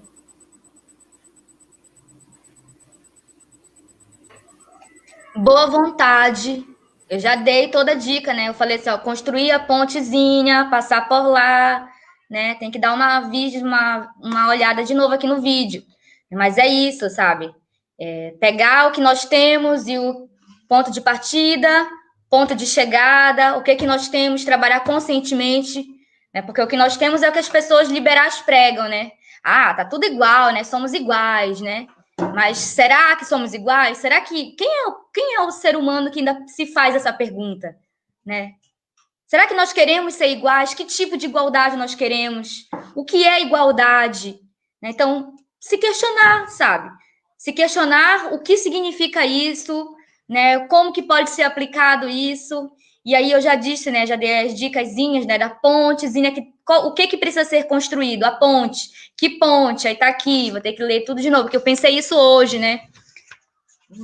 Tá aqui. Todas as pontes. Vou pegar todas as pontes do ideal do bem viver agora, sabe? Mas assim, vocês leem aí depois, que eu não sei nem cadê mais o meu papel. Sabe? Então, assim, é isso, sabe? Pontezinha do bom senso, ponte da equidade, várias pontes aí que tem, né? ponte do diálogo. Eu quero saber só quem foi esse gnomo. Ah, tá aqui. Vamos lá para as pontes. A irmã perguntou. Então, nós chamamos a ponte da consciência, né? Você criar uma consciência, não é só você trabalhar a liberdade, você trabalhar a consciência da pessoa para que ela possa fazer usufruto dessa liberdade, né? Não adianta você falar, tem liberdade, se você não pode usufruir dessa tua liberdade, né? As pessoas acham que quem está preso é aquele que está lá dentro do presídio. Nós também estamos presos, né? Quando os povos indígenas são reduzidos apenas a uma aldeia, né? E a gente tem que falar sobre isso, porque a questão da aldeia é uma consequência de uma luta muito grande agora, nesse momento. Foi uma coisa que nós ressignificamos, né? Mas foi difícil e doloroso para os nossos antepassados lidar com a ideia de aldeia, quando, na verdade, eles tinham todo, né, um território para transitar, né? Não tinha essa... Se nós, né, como o Edson sempre fala, se nós olharmos, né, para esse lugar, esse estado, né, que se chama Brasil, que foi apelidado de Brasil, e nós rasgarmos essa crosta, né, político-administrativa, nós vamos encontrar o quê? Uma diversidade imensa, né, diversos tipos de povos, com línguas, cosmovisões e, né, culinária, tanta diversidade. Então, se a gente precisa construir e nos preocupar muito com a construção dessas pontes, né? Porque o ponto de partida nós já temos, que é o caos, né? Que é o quê? As prisões, as coerções, a desigualdade, as guerras por conta de não termos a cidadania, os ancestrais, né? Eu também falei que o ponto de partida não necessariamente é uma coisa ruim, né? Sempre, porque ter ancestral não é ruim, né? Eu puxando a sardinha aqui para o tripé que eu criei, né? Que eu pensei. Nós temos o racismo, a discriminação, o egoísmo, né? E a ponte. Quais são as pontes? Nós vamos ter 1, 2, 3, 6 pontes, obviamente, né? 6 pontes a serem criadas. A primeira ponte da consciência, né? Você trabalhar a consciência. Então, como que você vai trabalhar a consciência se você não tem consciência? Né? Então, a gente precisa trabalhar a consciência, ter humildade para reconhecer que muitas vezes nós vamos aprender com pessoas que não têm um diploma, que não têm ali a assinatura de uma universidade, mas são pessoas extremamente sábias, né? Então, a gente precisa baixar a bola, sabe? Inclusive, também os parentes que estão nas universidades, abaixar a bola, entendeu? Para aprender com os mais velhos, né? Com os mais sábios. A pontezinha da consciência, a pontezinha da alteridade, né? Então, quando você tem uma consciência, você se firma na sua alteridade, né? Você valoriza, você defende a sua alteridade. Então, assim, ter uma consciência, ela também significa fortalecimento do pertencimento, né? Porque se eu não tenho uma consciência de quem eu sou, isso acontece muito lá em Belém do Pará. As pessoas têm uma descendência indígena e perguntam, você é indígena? Não. Quem? Aqui também acontece muito isso. Eu conheço vários pataxó que fazem isso. Você é pataxó? Não. Só a minha mãe, que a minha mãe mora lá na aldeia. Então, se não tem a consciência, acha que não é, porque culpa deles? Não. É porque esse Estado maltrata e sempre maltratou os nossos irmãos, fazendo com que eles se reduzam e que eles fiquem perdidos entre si. Vocês lembram do início aqui, desse momento, né, que eu falei da crise de identidade, né? Uma crise que tem as suas raízes lá, a sua origem lá no primeiro pé fedorento, com aquela bota imunda que pisou aqui nos nossos territórios nas épocas, né, no período da invasão, e não foi em nenhum momento e nunca será descobrimento, sempre, para sempre será invasão. Lá. Sempre, ponto final, né? Sempre será invasão. A ponte da cidadania, se nós não construirmos essa ponte da cidadania, a fraternidade, esquece, entendeu? Porque nós não somos cidadãos, mas nós podemos fazer nossas micro-revoluções para... mas quer saber? Olha, gente, eu vou dizer uma coisa para vocês. Se os povos indígenas dependessem, entendeu? De ter uma cidadania para que a gente reconhecesse nossos direitos originários dentro da nossa própria cosmologia e cosmovisão, nós estaríamos ferrados, entendeu?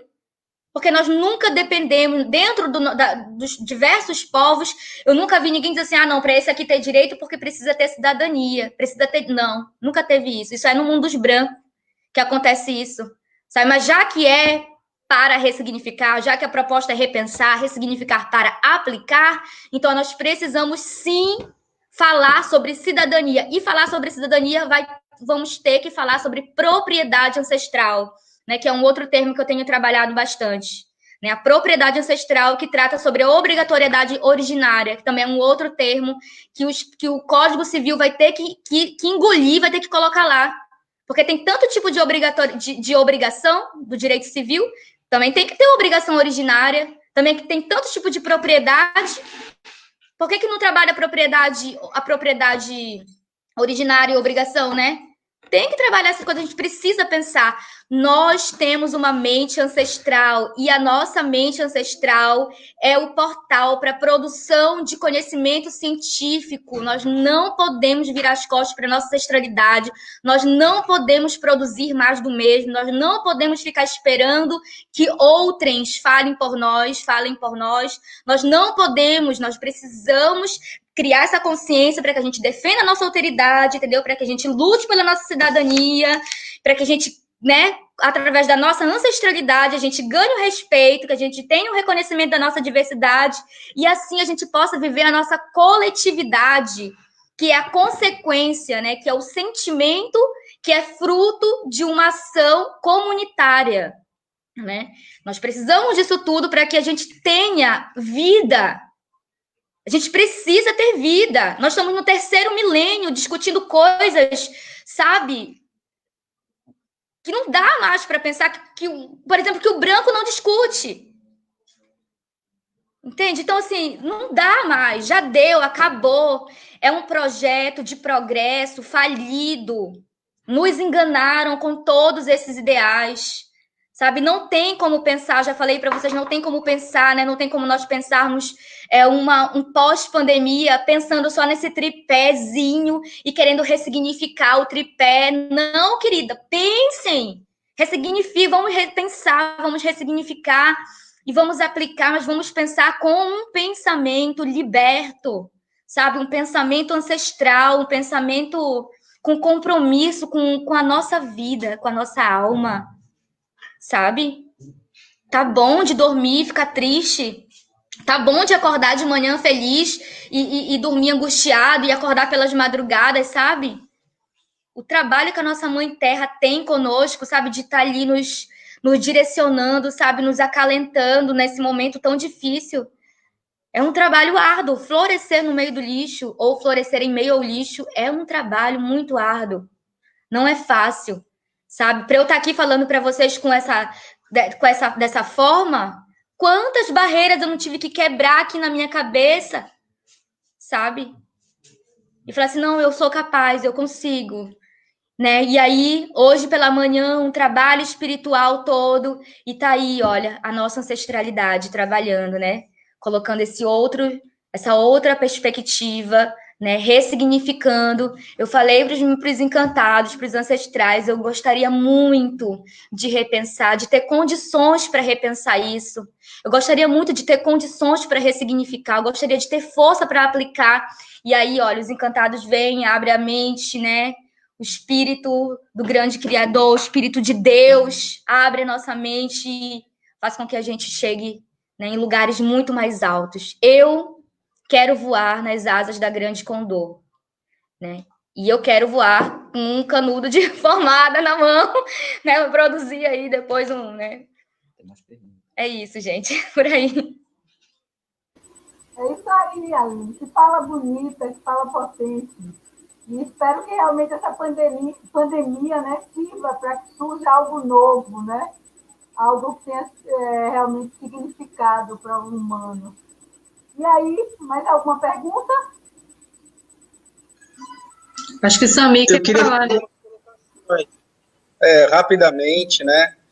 Nas lives aí do curso, parabéns, Aline, muito bom, assim, muito bom.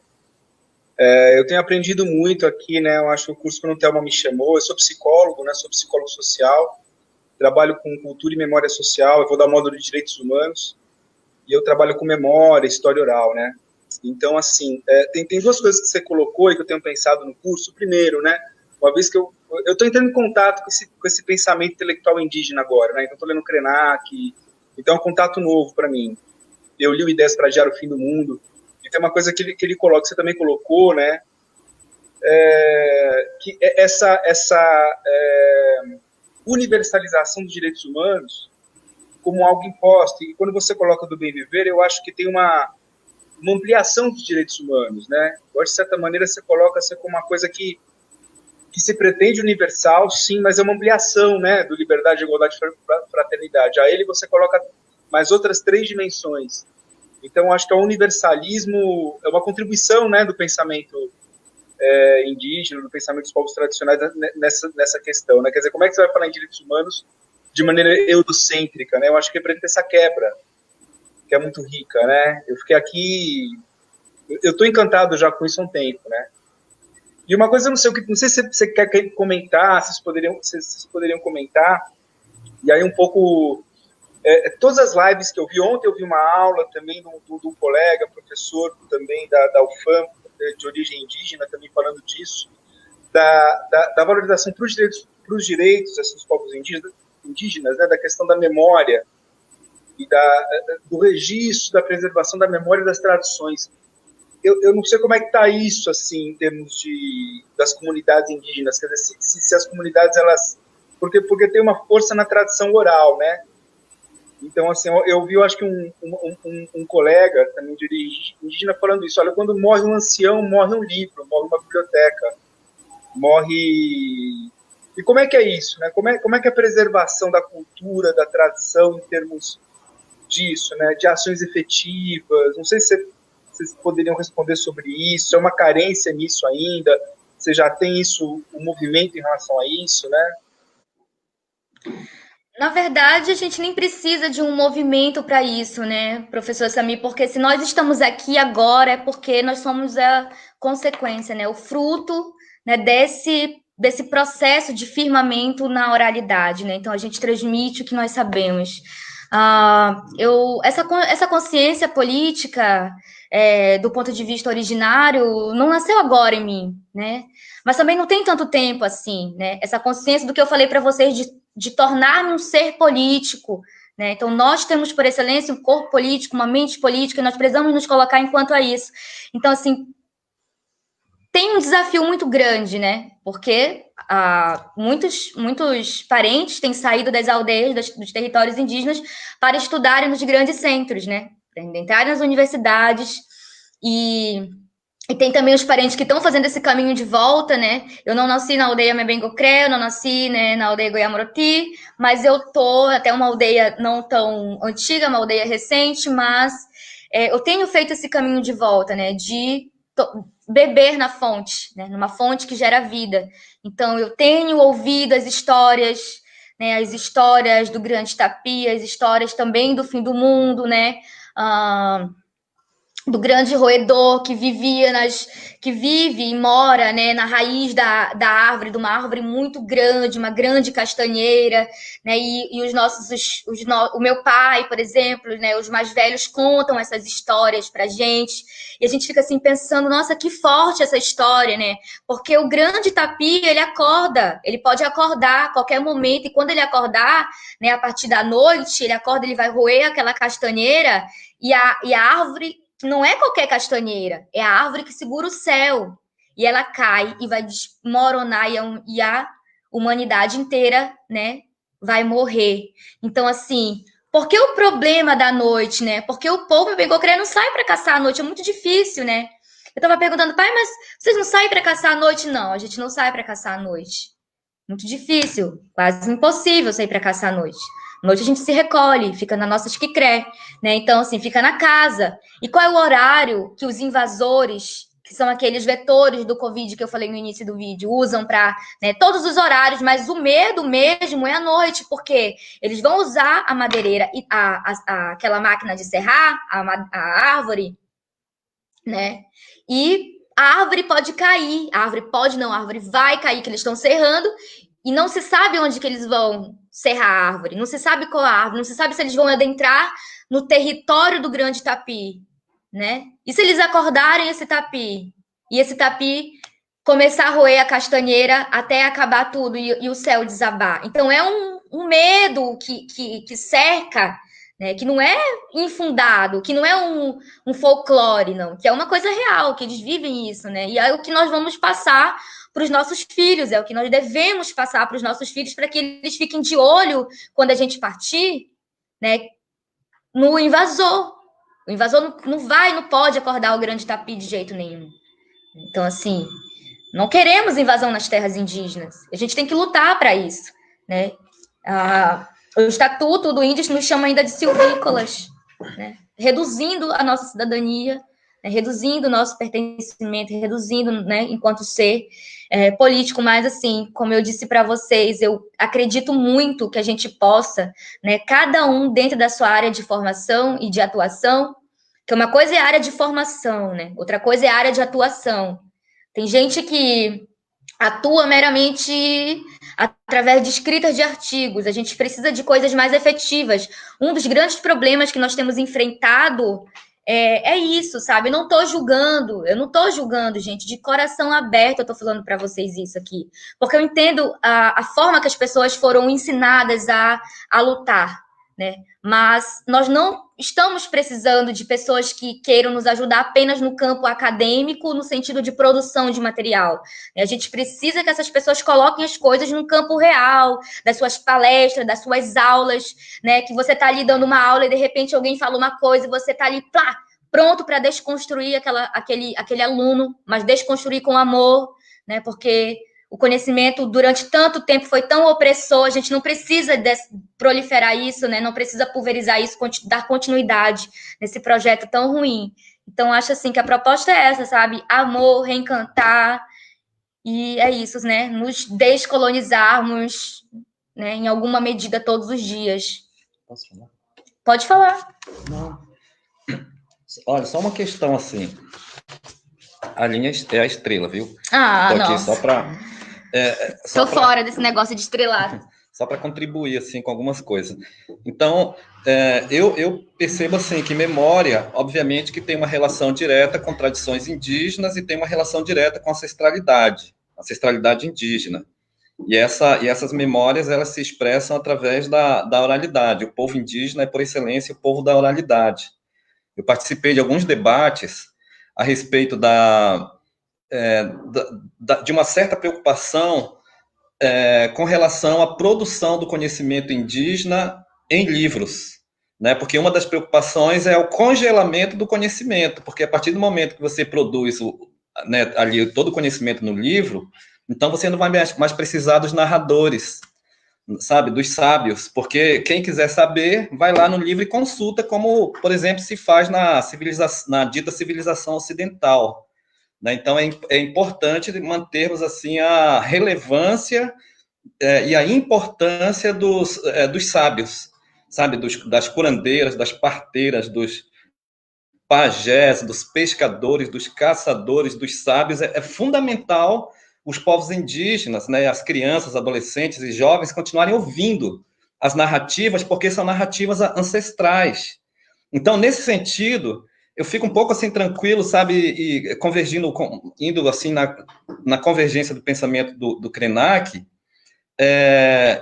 com quem eu tive o prazer de já escrever, de ter lançado 2 livros, né, é a ideia assim de que o saber indígena, sabe, eu sou otimista de pensar que o saber indígena não vai acabar exatamente porque nós temos aqueles que sempre vão contar as histórias, né? Quando a FUNAI vai produzir um laudo, né, sobre território, para a demarcação de território, então a equipe ali de pessoas que fazem parte né, daquele movimento de demarcação chega lá na aldeia, procura os mais velhos e pergunta para os mais velhos. Uma das primeiras perguntas é assim: qual é o tamanho do território de vocês? Aonde que começa?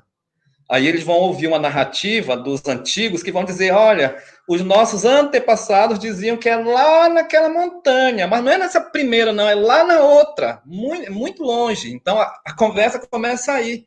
Mas como que você sabe disso? Olha, porque é muito muito tempo atrás, né, diziam e chegou aqui para nós. Então, o início de uma conversa para demarcação de território começa mais ou menos por aí. E aí eu queria também pensar assim numa outra coisa, né? Que o diálogo da memória com a ciência é um diálogo necessário, da memória indígena com a ciência é um diálogo necessário para desmistificar algumas coisas, né?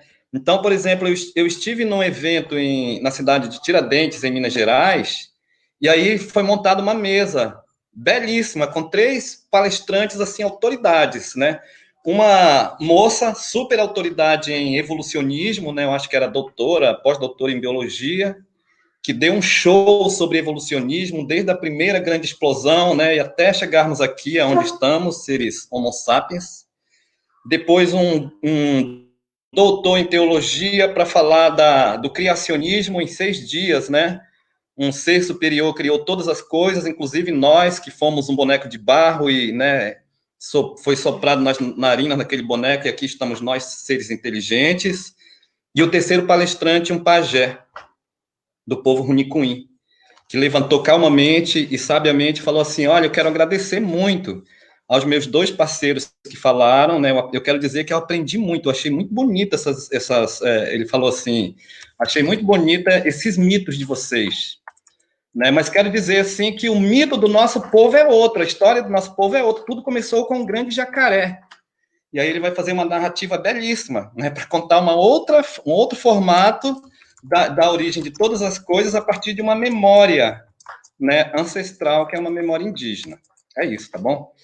Só para colaborar aí no debate. Obrigado, Edson. Marilene, quer falar alguma coisa? Fazer alguma... Microfone, Marilene, seu microfone.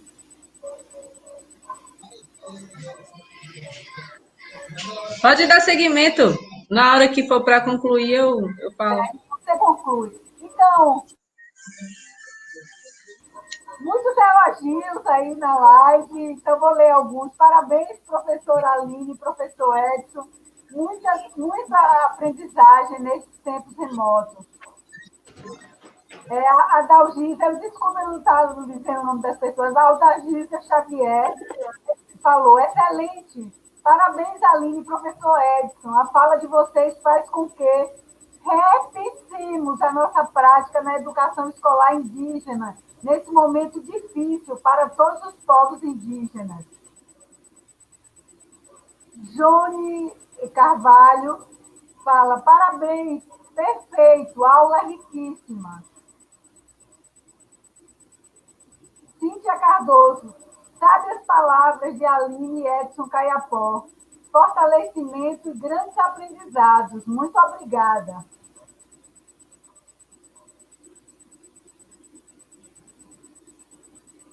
Então, Tarsila Amaral, essa aula foi verdadeiramente um banho de conhecimento. Gratidão.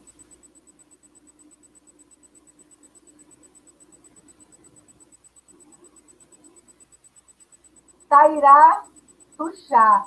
Ótimas reflexões, Edson e Aline. Acompanho sempre a jornada de vocês. Nossas ações na escola precisam sempre estar voltadas para o bem viver da coletividade, respeitando e considerando os projetos societários de nosso povo. Samantha Sanches. Eu, na minha simplicidade de professora, busco mudar, transformar meus alunos quanto aos seus olhares em relação à diversidade humana e suas culturas, mostrando a importância pelo respeito à nossa história, nossa origem. Acredito ser essa a melhor arma. Agradeço à professora Aline por sua fala, que traz um grande esclarecimento nesse momento que vivemos agora.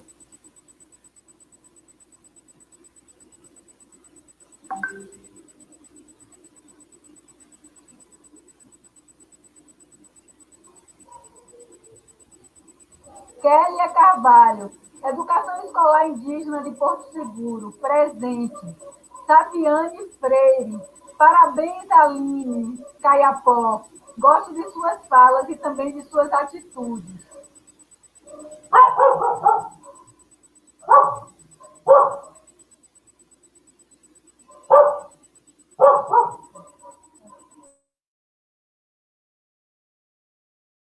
Ana Carla Portela, perfeito, Aline. Nós negros, a mesma coisa.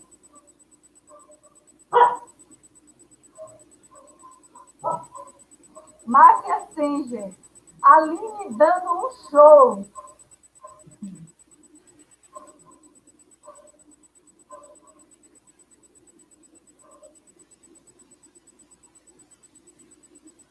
Edson Caiapó, orgulho dessa guerreira que amo. Aí é firmeza. Olha, até na cor vocês combinam, a cor da roupa aí também. Lindo.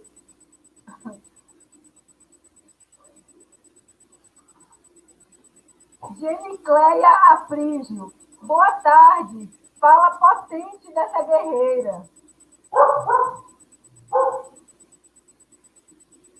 Lisboa Satarém, parabéns a todos pela iniciativa do curso, em especial a professora Aline, que abriu a sua fala de forma muito tocante em um momento de pandemia que passamos e refletirmos sobre os povos indígenas.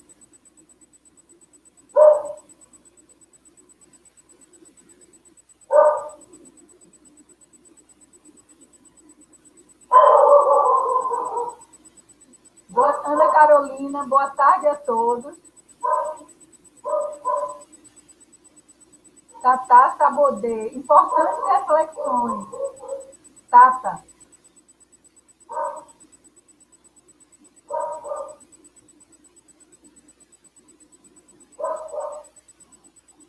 Maria Gorete Pereira, gostei da pontezinha do bom senso. Aline, que todos nós devemos construir, como você disse.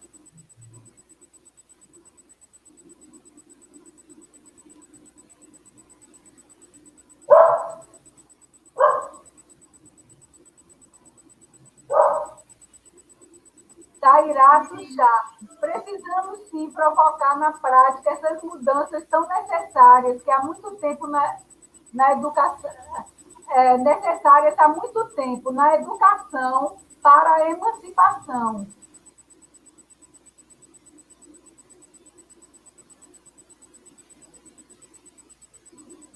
Júlia do Rico, abraços parentes Aline e Edson.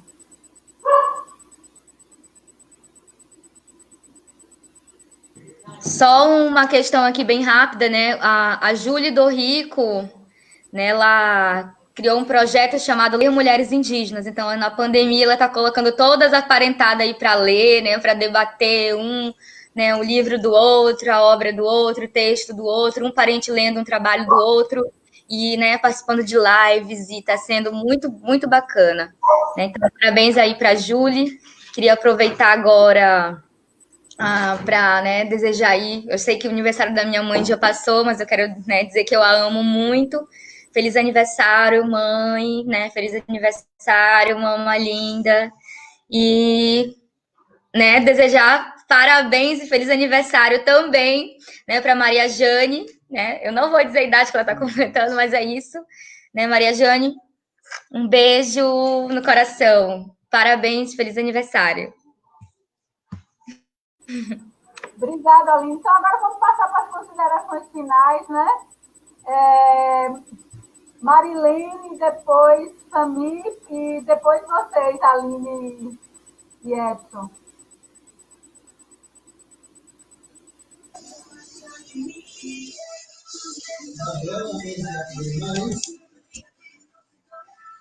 Bom, só lembrando que, que o material que a gente, do início da aula, né, vai ficar disponível para o pessoal aí desse segundo módulo, né?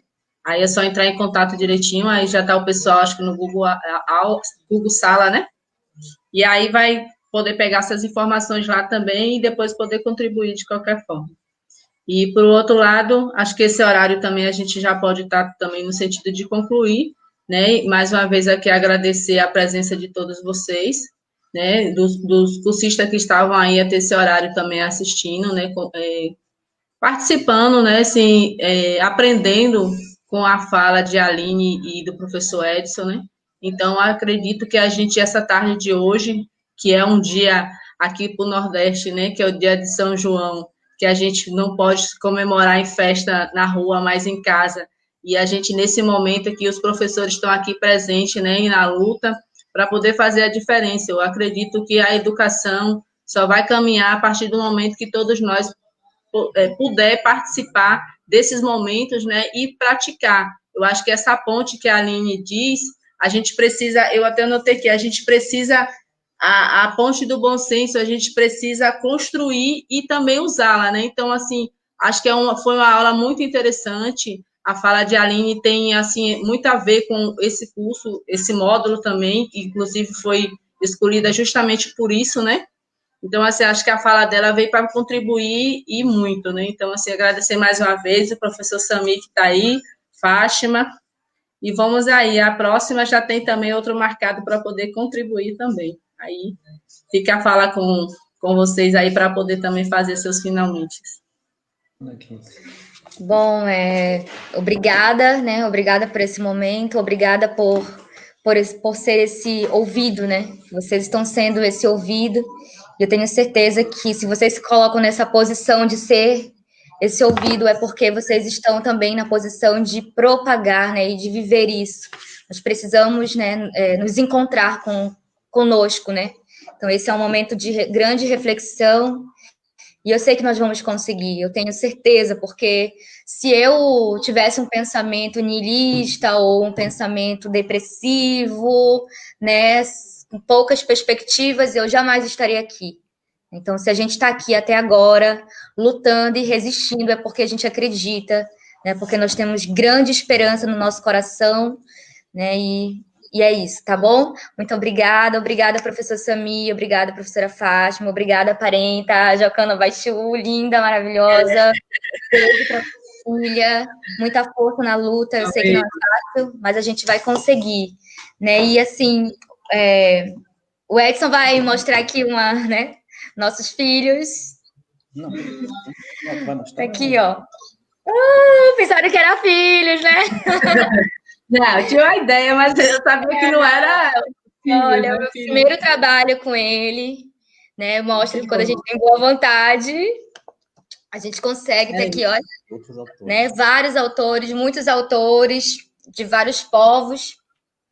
E aqui, né? Um livro lindo, ganhou vários prêmios. O organizador foi Maurício Negro, né? Um ilustrador muito, nossa, com uma alma incrível. Está disponível na Livraria Maracá, em todos os sites de venda. Fala que é pela companhia. A editora é pela Companhia das Letrinhas. Uhum. Tá? O Edson vai falar melhor, que ele sabe falar sobre isso. Bom, já que a Aline fez a propaganda, esse livro ele está disponível aí, né? Encontra Nós, uma antologia de literatura indígena. São vários indígenas, com a organização do Maurício Negro. Esse livro, chamado Projetos e Presepadas de um Curumim na Amazônia, foi publicado pela Positivo, é lançamento, né, da minha autoria. Eu tive a felicidade de receber um prêmio pela Unesco de literatura, e, enfim, este livro saiu também recentemente, agora é lançamento, chamado Culturas Indígenas, Diversidade e Educação. Ele está disponível em PDF, foi publicado pelo SESC Setor Nacional, Departamento Nacional, e entre os autores desse livro está o Ailton Krenak, o Daniel Munduruku, o Bruno Caingangue, a Rita Potiguara, o Gerson Baniwa, a Graça Graúna e outros. E aí eu queria ler um trecho, olha, me permitam, por favor, do Mércio Gomes, né? Então, na página 52, o Mércio Gomes diz assim: quando foi descoberta a etiologia das epidemias e sua contaminação, os portugueses e brasileiros não sentiram nenhum escrúpulo em utilizar-se desse conhecimento para promover o extermínio dos povos indígenas que estavam no seu caminho. Essa mistura mais cruel de guerra e epidemia é o que se chama hoje de guerra biológica, bacteriológica. Sua primeira utilização conhecida no Brasil se deu em 1815, em Caxias, no Maranhão, terra, né, de Gonçalves Dias. Lá estava havendo uma epidemia de varíola quando um bando de índios do povo Canela apareceu de visita. As autoridades lhe distribuíram brindes e roupas previamente contaminadas por doentes. Aí ele prossegue para dizer o resultado disso, né? Os indígenas Canela receberam brinde e o resultado foi a quase extermínio do povo Canela, no Maranhão. E aí, no outro parágrafo, ele diz assim: no final do século passado, os bugueiros de Santa Catarina e Paraná, sob soldo das companhias de imigração, deixavam nos pontos de troca de presentes já estabelecido com os indígenas da área, ainda sem contato, cobertores infectados de sarampo e varíola. E aí os indígenas iam lá buscar os cobertores e o resultado foi quase extermínio do povo Caingangue, do povo Xoclengue e de outros povos. Eu quero dizer assim que os nossos antepassados foram muito sábios. Eu diria assim que eles são, sabe? Porque eu gosto de pensar antepassado como movimento. Não movimento assim no sentido de organização, né, sistemática, social. Movimento no sentido ancestral mesmo. Então, eu gosto de pensar antepassado não como algo preso lá no passado, mas como algo que está aqui em nós agora e que está lá na frente, no futuro, nos mostrando o caminho por onde devemos seguir. Por isso, eu aposto na impossibilidade de um extermínio dos povos indígenas, sabe? E aí, o que nós estamos presenciando nas últimas décadas é exatamente o oposto do extermínio, que é um crescimento, assim, da população indígena, sabe? Eu fico muito feliz que os nossos parentes estejam tendo filhos e filhas, sabe? Eu acho que tem que ter mesmo, né? Para que nossos povos, né, aumentem. E aí os nossos antepassados estão o tempo todo cochichando nos nossos ouvidos avisos de sabedoria para que nós mantenhamos, né, para que haja uma perpetuação dos nossos povos. É isso, tá, gente? Muito obrigado. O IFBA de Salvador está de parabéns. Muito obrigado aí pelo espaço. Obrigada a vocês pela contribuição. Felipe, né, você vai salvar a live. Na verdade, as lives estão sendo salvas, viu, cursistas?